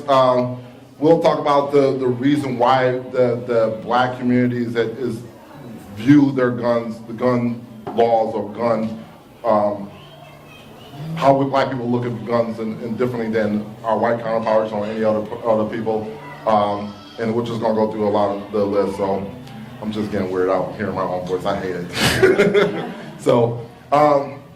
So we talked about that the Second Amendment is key to black survival. So the reason that the number one topic I always bring up when somebody said the Second Amendment wasn't for us, and saying that we don't need guns because what the world is going on and all that other stuff, I always bring up this event back in May 31st, 1921. Tulsa, Oklahoma. We call that the Black Wall Street. Very great, rich history in the black community. So all black community. We had doctors, lawyers, great, upstanding, law-abiding citizens. They all had guns. No crime. Everything's good. So the incident took place. Supposedly, a black guy wrestled to a white woman in an elevator. That didn't go so well. That was the view. What happened is law enforcement came in and swiped up everybody's guns in that community. A week later, they came in and started shooting up everybody. It was a massacre. So it was about 97 years. So it's gonna be this May. It's gonna be 97 years since this happened. So a huge massacre. So yes, sir. Is it not true, Quasi, that during this massacre, an element of the Oklahoma National Guard was actually sent there, set up belt-fed machine guns on a hill overlooking the black community and opened fire on the American citizens that were in that community? You are correct. You are correct. I mean, this is stuff that's not talked about in history class. So, I mean, here I am. I mean, I'm gonna be honest with you, give you a little background. I mean, 18 years of military. I grew up in an anti-gun home. So I was one of those kids that I wasn't even allowed to have a squirt gun to play with. So, I mean, I am in the military and it's still saying, okay, good for me to have a gun overseas, but when I'm home, no good, no bueno, because the government don't like me having a gun. So that's the mindset that a lot of black people have today, is that when you're in war, in military, that's fine, but you're home, we have no business to have firearms. And I'm here to tell them, no, if my forefathers bled, if my forefathers did fought for these wars too, I earned this right as much as they did, as anybody else. I earned this right as much as Bob did, so if not more. But so I think that's how Frederick Douglass felt too. Yes. Frederick Douglass was a very, very pro Second Amendment. I mean, you talk about 3 boxes. You put me on the spot there. We talked about the cartridge box. I love that line. We talk about the voting box, the jury box, and the cartridge box. Very pro Second Amendment figure. So. He was an abolitionist, anti-slave guy. So, and also we had I.D.B. Wells, very, very huge Chicago figure, pro-gun. She said this one line, and I love it. If it's every black man should have a Winchester rifle on their wall. Guess what I have on my wall today? I have a Winchester shotgun on my wall in my man's room, or I love Quincy's room. Well, that's what my wife calls it. So I mean,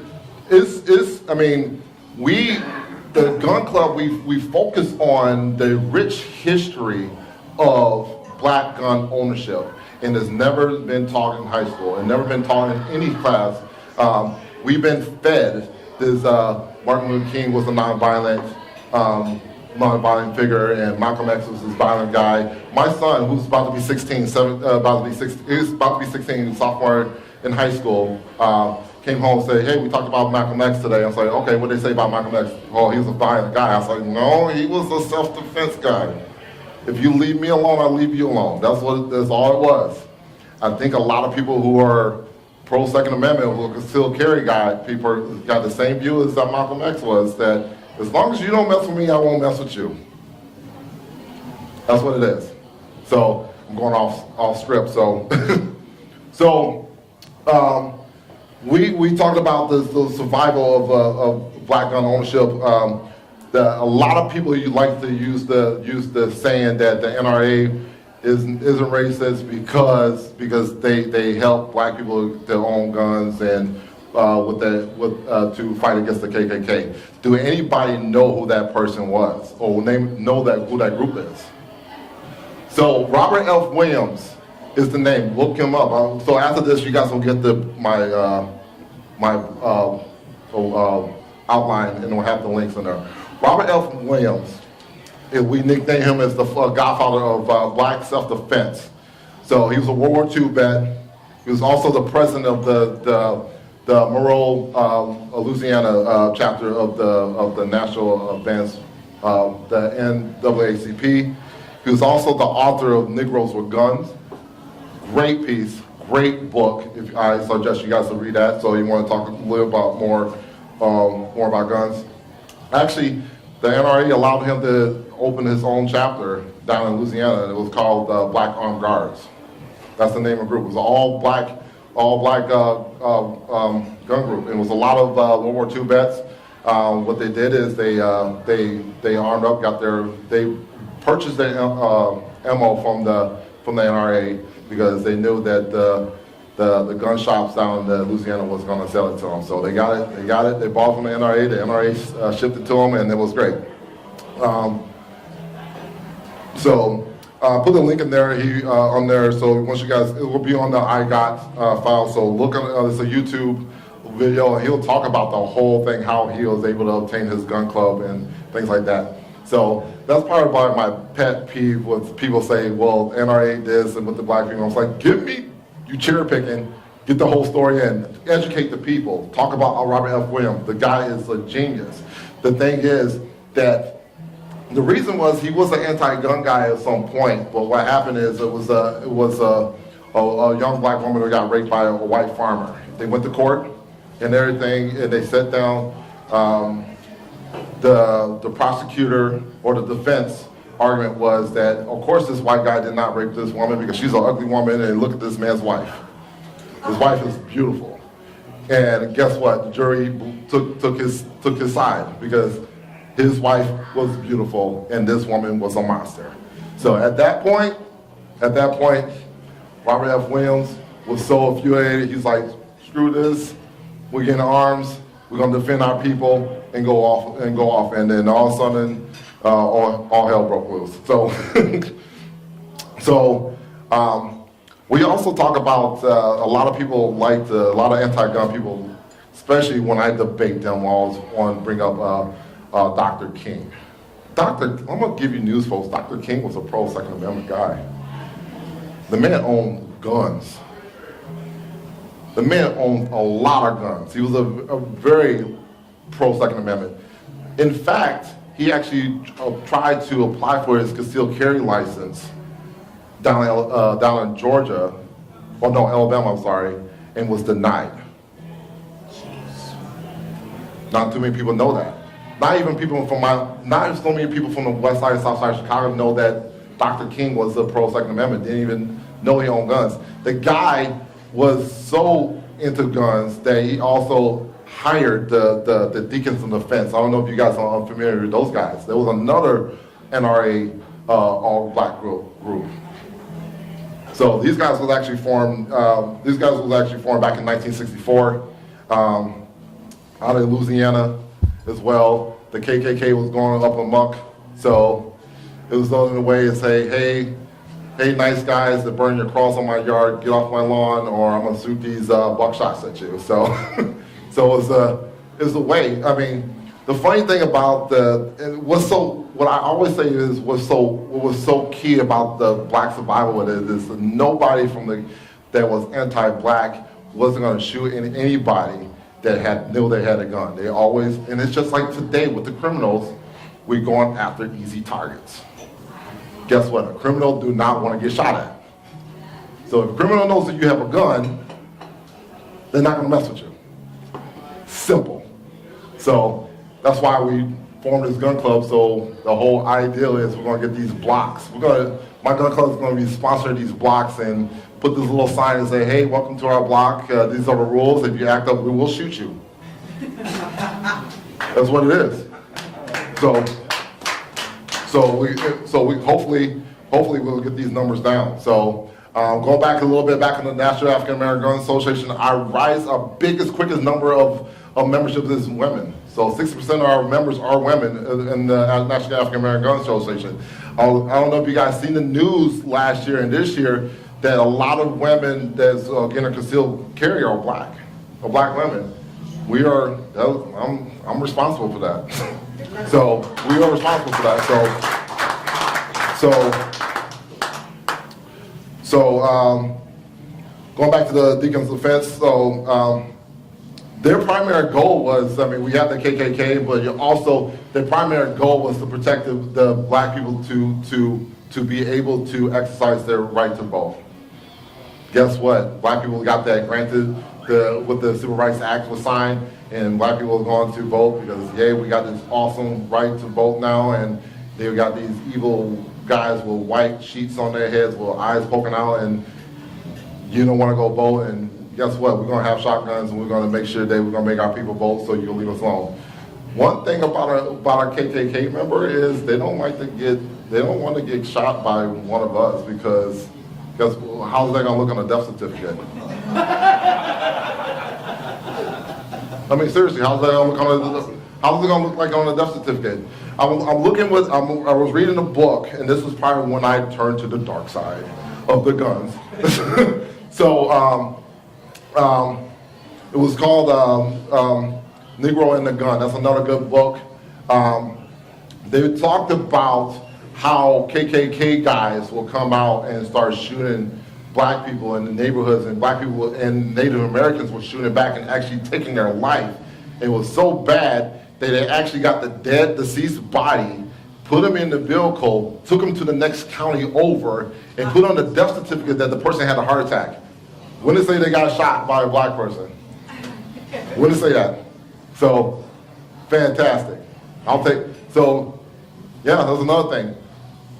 Rosa Parks was another pro Second Amendment person. And guess what? When she decided to stay in the front of the bus, guess what? Come on, the woman was still alive. You think she didn't get messed with? Guess what? They came in our neighborhood. They came in the neighborhood. Those boys in the white sheets came out of the neighborhood trying to shoot at her. And guess what? Everybody had guns. She had a gun. She had a Winchester shotgun, ready, trained at them.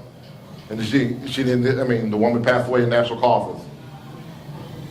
So, all right. So, Bob was talking about this earlier when we first started, that we talked about how the gun control laws are, my little thesis, a lot of people get hairs raised right back in the neck when I say gun control laws are racist. And they looked at me and was like, what? I was like, yeah, gun control laws are racist. It's always been racist. Always, because every gun control law that's been in the books have negatively affected the African American community more than anybody else. Look at where we're at. I live in Will County, thank goodness. Chicago, got one of the strictest gun laws in the city, in the state.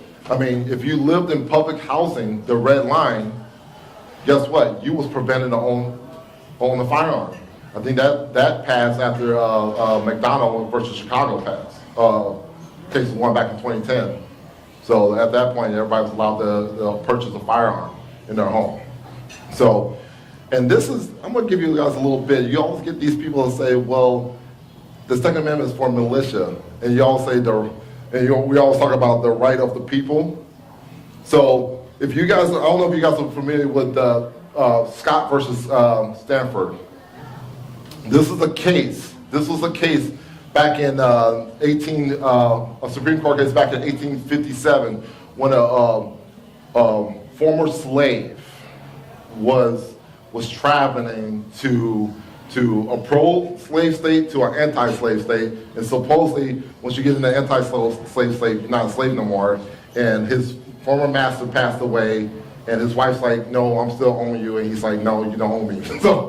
So what happened was he traveled up to I forgot what state it was, but he came up to Illinois, that was an anti-slave state, came back, and hey, I'm a free man, and they went to the Supreme Court, and according to the Supreme Court, which I'm glad the Supreme Court changed their mind on this, the ruling was because he was a black man, he was not viewed as a man, and he was viewed as property.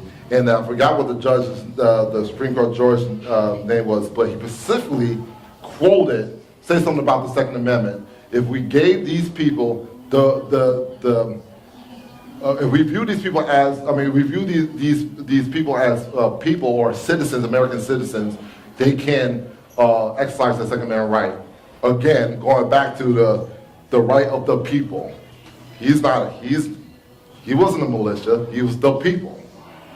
So when somebody always bring up that it wasn't about the people, that it was all about militia, you can throw this case in their face and say, hey, the Supreme Court judge referred this, even though he wasn't a person at the time, but he acknowledged that the people had the right to exercise their right. So just give you a little nugget there. So, first, it's very difficult to identify when was the first gun laws that was out there for the anti-black gun laws that were out there. But they said Virginia 1640 was the first one, which and I'll be simple, is everybody was allowed to have a gun unless you were black. That's what it was.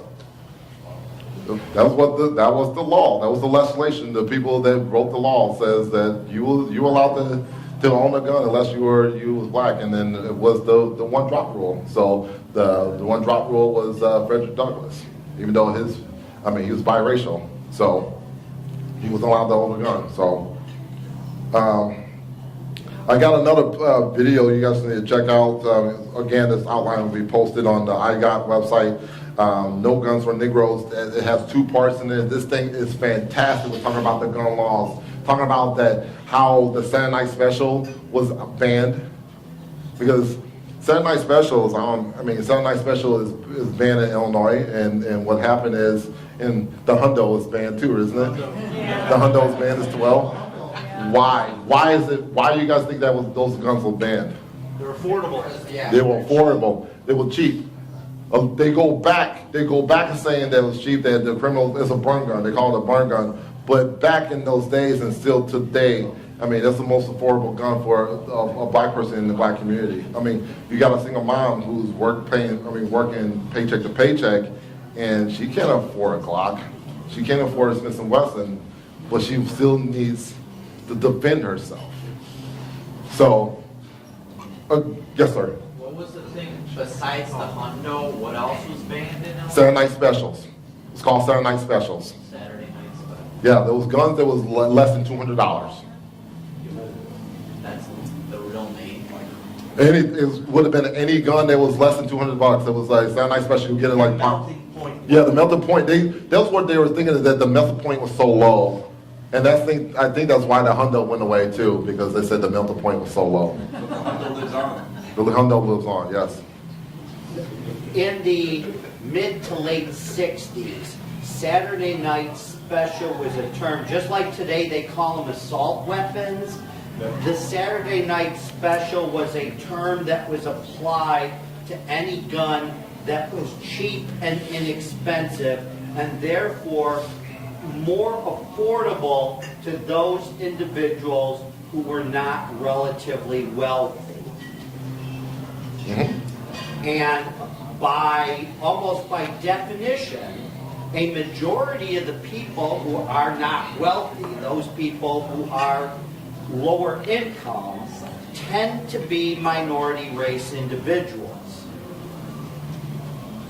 And so by just calling it a Saturday Night Special, it's kind of like twisting the law so you don't have to say We don't want you black folk. We To have don't guns. want you Mexicans. We don't want you Puerto Ricans to have guns. So we're going to give it this technical name and make it sound scary. And that's how Illinois and other states, California, New York also, there were other states, Minnesota could ban what was called the Saturday night special. Oh, we're not racist. We just want to get rid of these cheap guns. And a lot, Correct me if I'm wrong. you are correct. And the rebuttal I get is, well, Quincy, there are white people in Florida too. And I was like, yeah, but we consider those collateral damage. That's what it is, collateral damage. We're talking about the majority. We're talking about majority. So, and it gets, yes, ma'am. You guys are bending the term hundo about. Oh, yeah, hundo. Oh, it's a high point. It's a high point. It's a high point. A high point. The hundo is the mascot of Yeah. gun owners together. Gotcha. What is a hundo? It's a high point with $100 finish. Yeah. Yes. It's become our meme gun. Yes. Yeah, hundo's a $100 bill. Yeah. So, well, to be honest, go back to that. The High Point was a very popular gun in the black community. Okay. It's cheap. What is it? It's a High Point. It's what, $190 was it? Yeah, High Point is a manufacturer of a very affordable firearm. And it's an American made, isn't it? Ohio. Yeah, American made. American made. Carl will take care of you. He'll show you. Yeah, Yeah. How much? 169 plus the transfer fee. So $200, right? So $200. Still doesn't tell me what it is. He'll show you. He'll show what it looks like.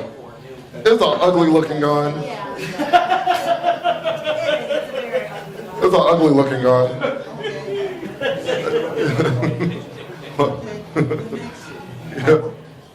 Yeah, High Point is was Ohio. Yeah, Ohio. Ohio. So, okay. Yes, sir.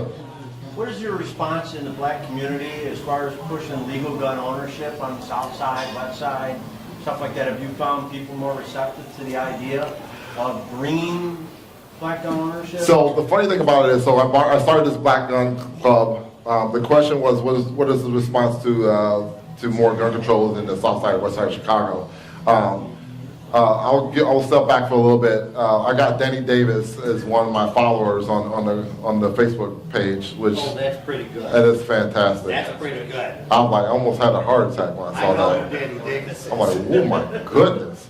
So, so the whole point is when we talk about in the black community, we go into the black community and we tell them, look, my argument with them is, name me a gun law, a gun control law right now that has prevented less deaths in the south side and west side of Chicago. And I tell them either I can hold my breath or do something else until you give me the answer, and they never could give me the answer with that. So the argument and I always give examples of for gun laws that we have, these gun control laws that we have in the books right now that affected the black community negatively. So we talk about the FOIA card, we talk about the concealed carry, we talk about all that other stuff. Go ahead, yes sir. I go even further to build off when we're talking about Chicago strict gun laws. If you read all of Cook County's gun laws, which affect like well over 5 million people, where most of the state is, that like if you read like their assault weapons ban list, technically you can only own things like bolt action rifles, 1911s, revolvers. Well, you could go a step further saying that their way of doing gun control laws in Cook County and in fact in Chicago is we're going to tax you to death. We're going to tax you. So we're going to try to make this as difficult as possible so you do not want to exercise that right. So it's a money game. They turn a right into a privilege. If you could pay, you could play. That's what it is. So what do we do about that? That's a good question. I like that question. We gotta get the people. We gotta like Bob Howard see my Facebook page all the time. I always say hashtag get the dogs out.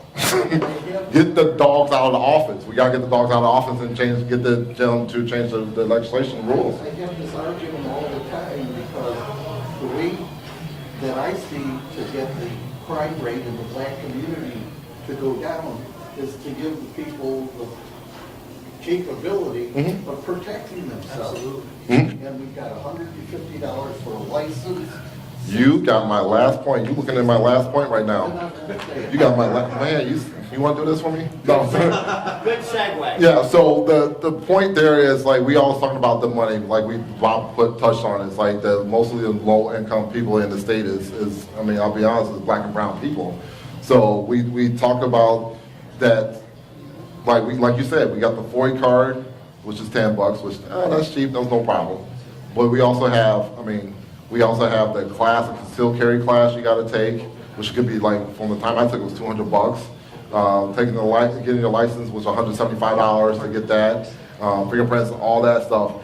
At the end of the day, after everything gets said and done, you should spend 400 some change, and you haven't even bought a gun yet. But my problem goes beyond that. But the thing is, I'm looking at it as, and this is what we are focused on the 761st, is we need to go to the legislature and say, hey, I got this single mom who lives in the south side of Chicago who is worthy for self-defense, and you guys are bleeding her to death by these taxes and these fines on these fees, so she could be allowed to exercise that right. She living paycheck to paycheck, and what happens is you got two options if you're that person in that community. Either you become a criminal by the books, or you try to figure out a way to spend this money to you might have to do more sacrifice and all that stuff. Go ahead. My problem goes beyond that. Okay. My problem goes, okay, let's say that they did all of these legal things, and they have to take public transportation. So they walk from their house, they cannot get on that public transportation with that weapon, okay?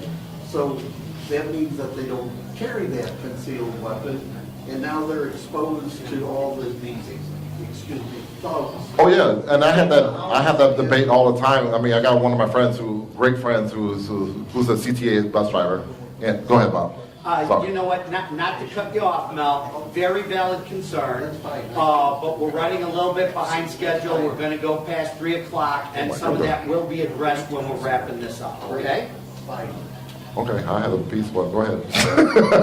No, go ahead. I don't mean to cut you No. off, but go ahead. No, that's fine. That's fine. I'll keep going. So we like we talk about it was funny because we was at the DePage County like a month ago, and we had that rally there, and they had the anti-gun stuff and people there, and it was hilarious because supposedly I was just invisible because this one woman kept going after Bob and said, "You guys are all white fat guys and all about your guns." And I'm like, I'm in shape, but like she wouldn't acknowledge me. So what it is those. I love having those debates with I'm gonna be honest with you real quick. I have more allies with the anti-gun group than anything. I don't know why. They's like, I get it, I don't like the guns, but I get why you're doing it and we support you. And I'm like, wait a minute. Like, you're supposed to be anti-gun though, like, why? Well, I get it because your guy's history. First of all, you don't feel sorry for me because I'm not a victim, but it's funny because they do not want to have that debate with a black guy or a black person, period, who's a pro Second Amendment, because all of a sudden they believe that every black person, we have this one belief system, and as you guys have seen on the news today, Kanye West has debunked that, and Chance the Rapper, my favorite rapper ever, debunked that theory, and that's what we are trying to do with the black community in the city. So we're going to break this mold. We're gonna darken the gun owners. That's okay. We're gonna darken it up a little bit. So, which is gonna be great. And then I think the focus is the Second Amendment should not be a political matter. It should not be a political matter. You can be a Democrat and all that stuff. That's fine. But we're gonna force the Democrats, especially in Cook County, to take the Second Amendment off the table and focus on other things. So that's all I have. So, all right, cool. Good job, bud. Thank you. Just a real quick aside here before Jody comes up. I served 22 years in the Marines.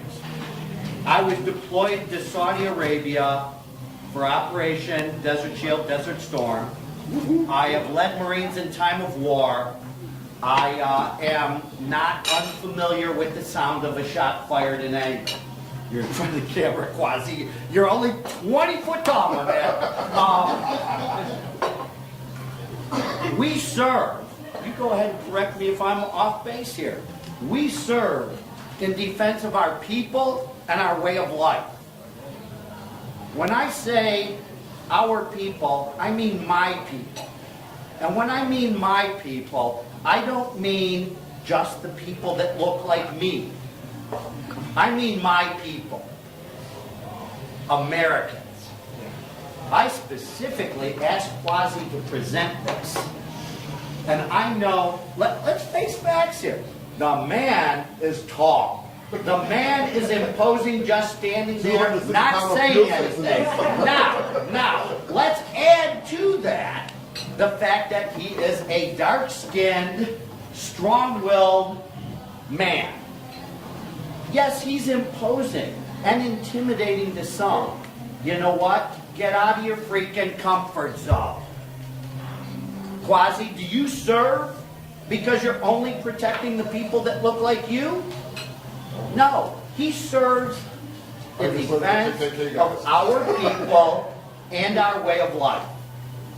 Okay? And as a Marine, you serve and you stand and hold the line because of the guy on your left and the guy on your right. And you're not stopping at any point in time to say, oh, wait, can you switch places with him? Because I'd like the guy over there to look more like me. That doesn't happen. Okay? I'm sorry, I get a little bit emotional here. Okay? But last Wednesday at IGOT, the one woman reporter asked me, I wanted to interview that guy in the Black Guns Matter shirt. And I'm like, I saw like at least 5 people wearing a shirt that said Black Guns Matter. I got nothing. And she said, well, it was a white shirt with Black Guns Matter. I'm like, you're going to have to, you know what? She couldn't say the black guy with the Black Guns Matter. Okay? I like the word black, so I don't know. Okay? I'm sitting there and I'm honestly thinking, I'm like, what is she talking about? I got no idea, maybe you are invisible. I don't know. Okay. So, our next speaker, Jody Olive. Thank you. All right, am I on? All right. Everyone get my handout? If not, nope. We'll pass it around. So, my name's Jody Olive, and I'm very honored to be speaking with you guys today. When Bob asked me, I knew I was going to learn a lot in making this presentation, and I did. So hopefully you guys will learn as much as I did.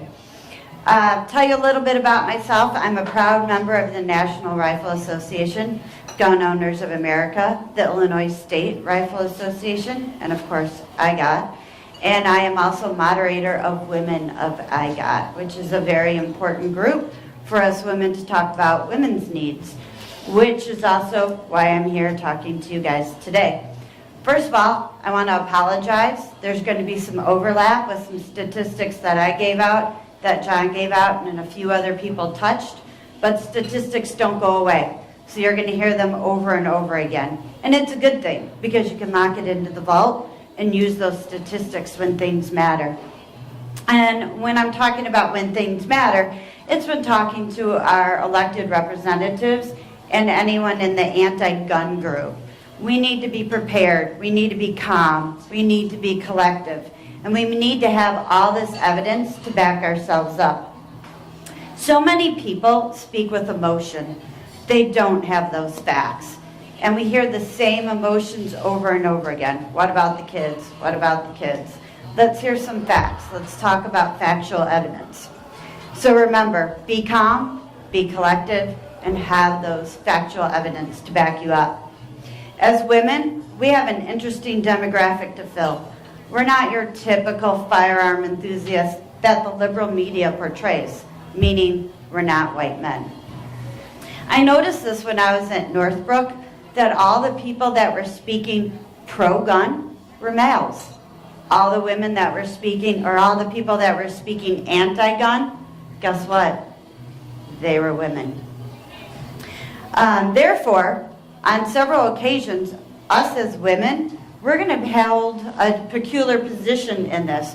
We're going to be looked upon as a heavier qualifier in this gun debate, because most of the people up there talking are males. The people talking against guns are females.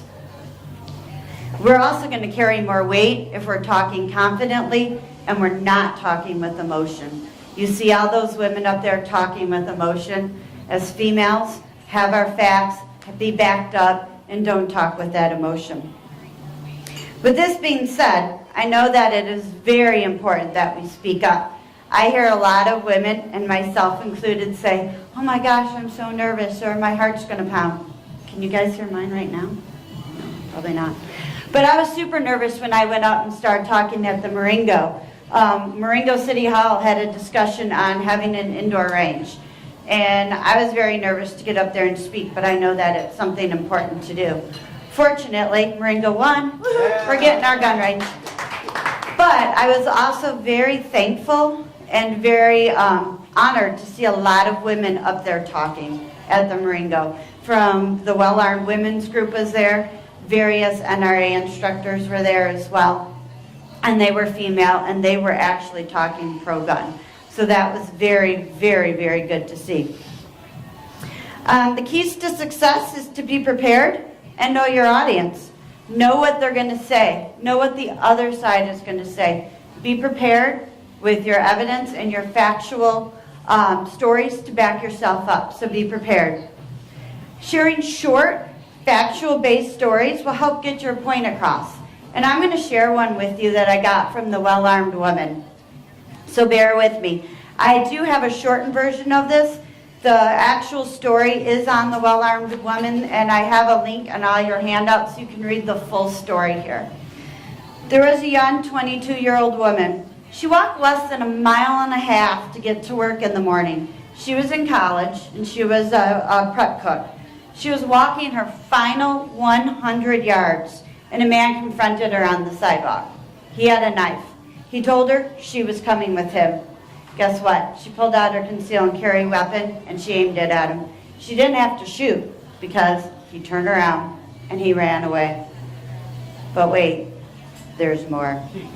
She saw on the news about 6 to 8 weeks later that another young woman was abducted at knife point. Yes, it was the same man. He held this woman in his basement where he repeatedly raped her.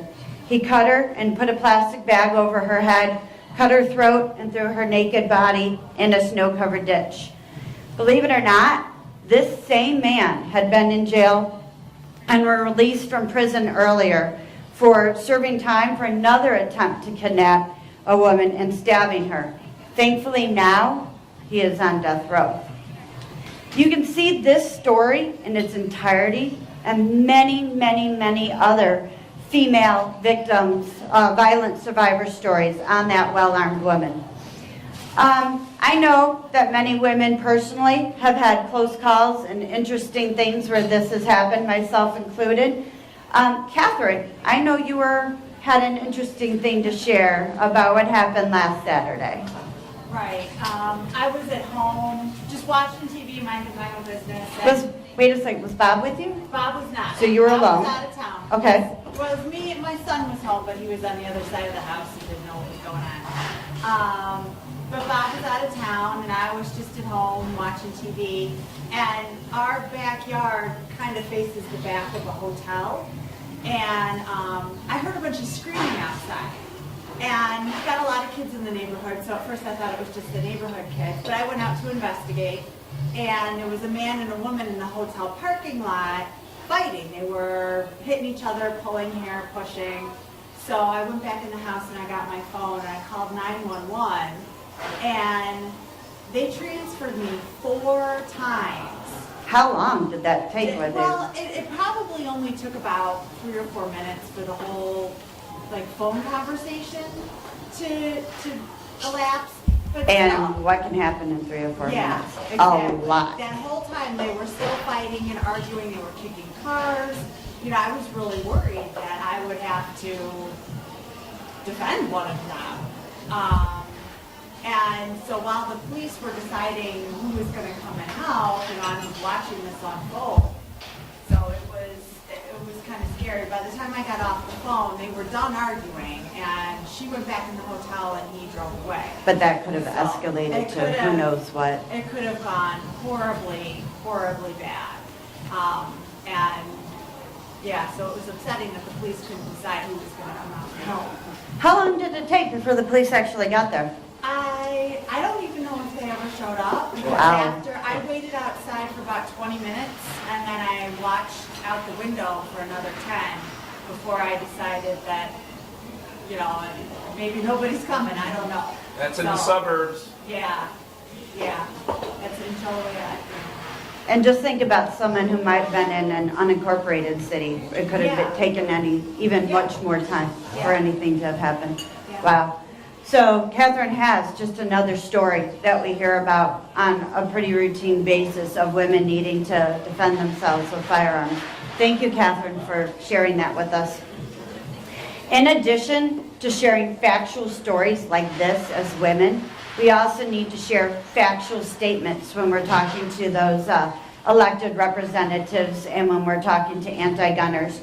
Some factual statements that I want to share with you, and I put on your handout, is women can be the victims of violent crimes in many different, sorry, I'm losing this here, different ways, from robbery, carjacking, murder, and other forms of violence, including rape. It's a fact that most women are not as strong as men.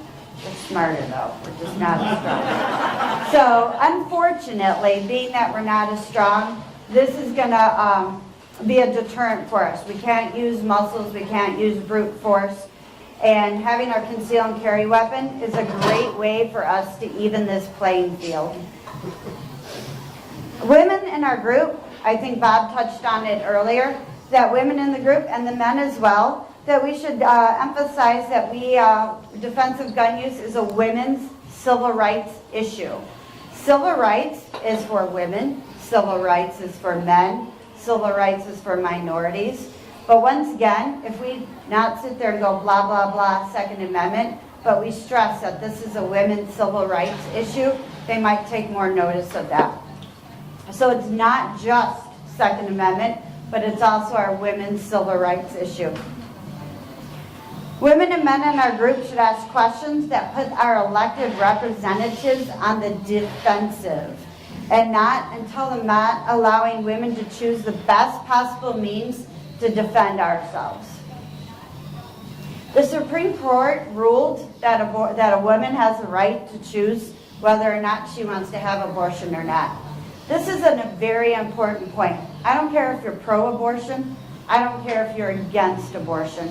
This doesn't matter. Most of the Democrats have put through that right and have said women have the right to choose. So if they have the right to choose for an abortion, why can't women choose the right on how to defend ourselves? Why can't we choose what's the best way to defend ourselves? This will also, if you use this argument with those, especially the Democratic leaders, it puts them in that peculiar position of, I told you I was losing it. I can hold it, it's all good. It puts them in this, he said I had small ears. I guess there's not enough for it to like hang on to, I don't know. Anyone got duct tape? Duct tape fixes everything, right? I get some from the truck. Right? Okay, so as I was saying, if you're using that argument about abortion, it puts them in a peculiar position of being a hypocrite.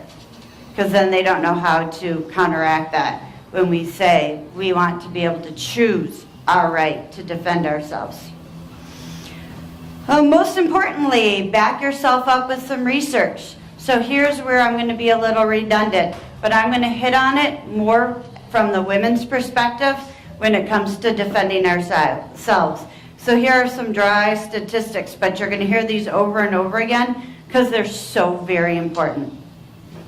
So the National Crime Victimization Survey, and I have the full title on that paper there, says there's 248,300 rapes or sexual assaults in the United States in 2007. This is more than 500 per day, and this is up from 190,600 in 2005. And this number is continuing to rise.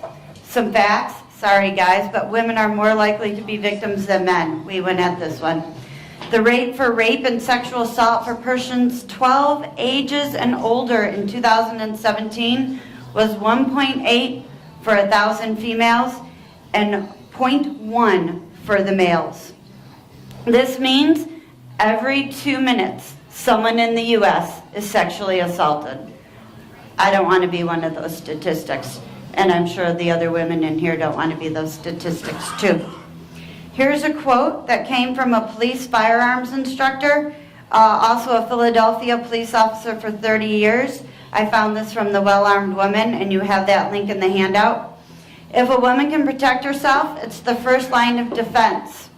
She is 30 to 40% more likely to be attacked than a man. Think about that. If a woman can protect herself, it's her first line of defense. To me, that's very important. Another fact I want to share with you, in 2003, among all female murder victims in the U.S., only 30% were slain by their husbands or their boyfriends. 30%. So who were the other makeup of the group that they were slain by? Strangers. 70% of them were slain by strangers. Jody, where did that statistic come from? That last one, 70-30? Do you recall? I do. That's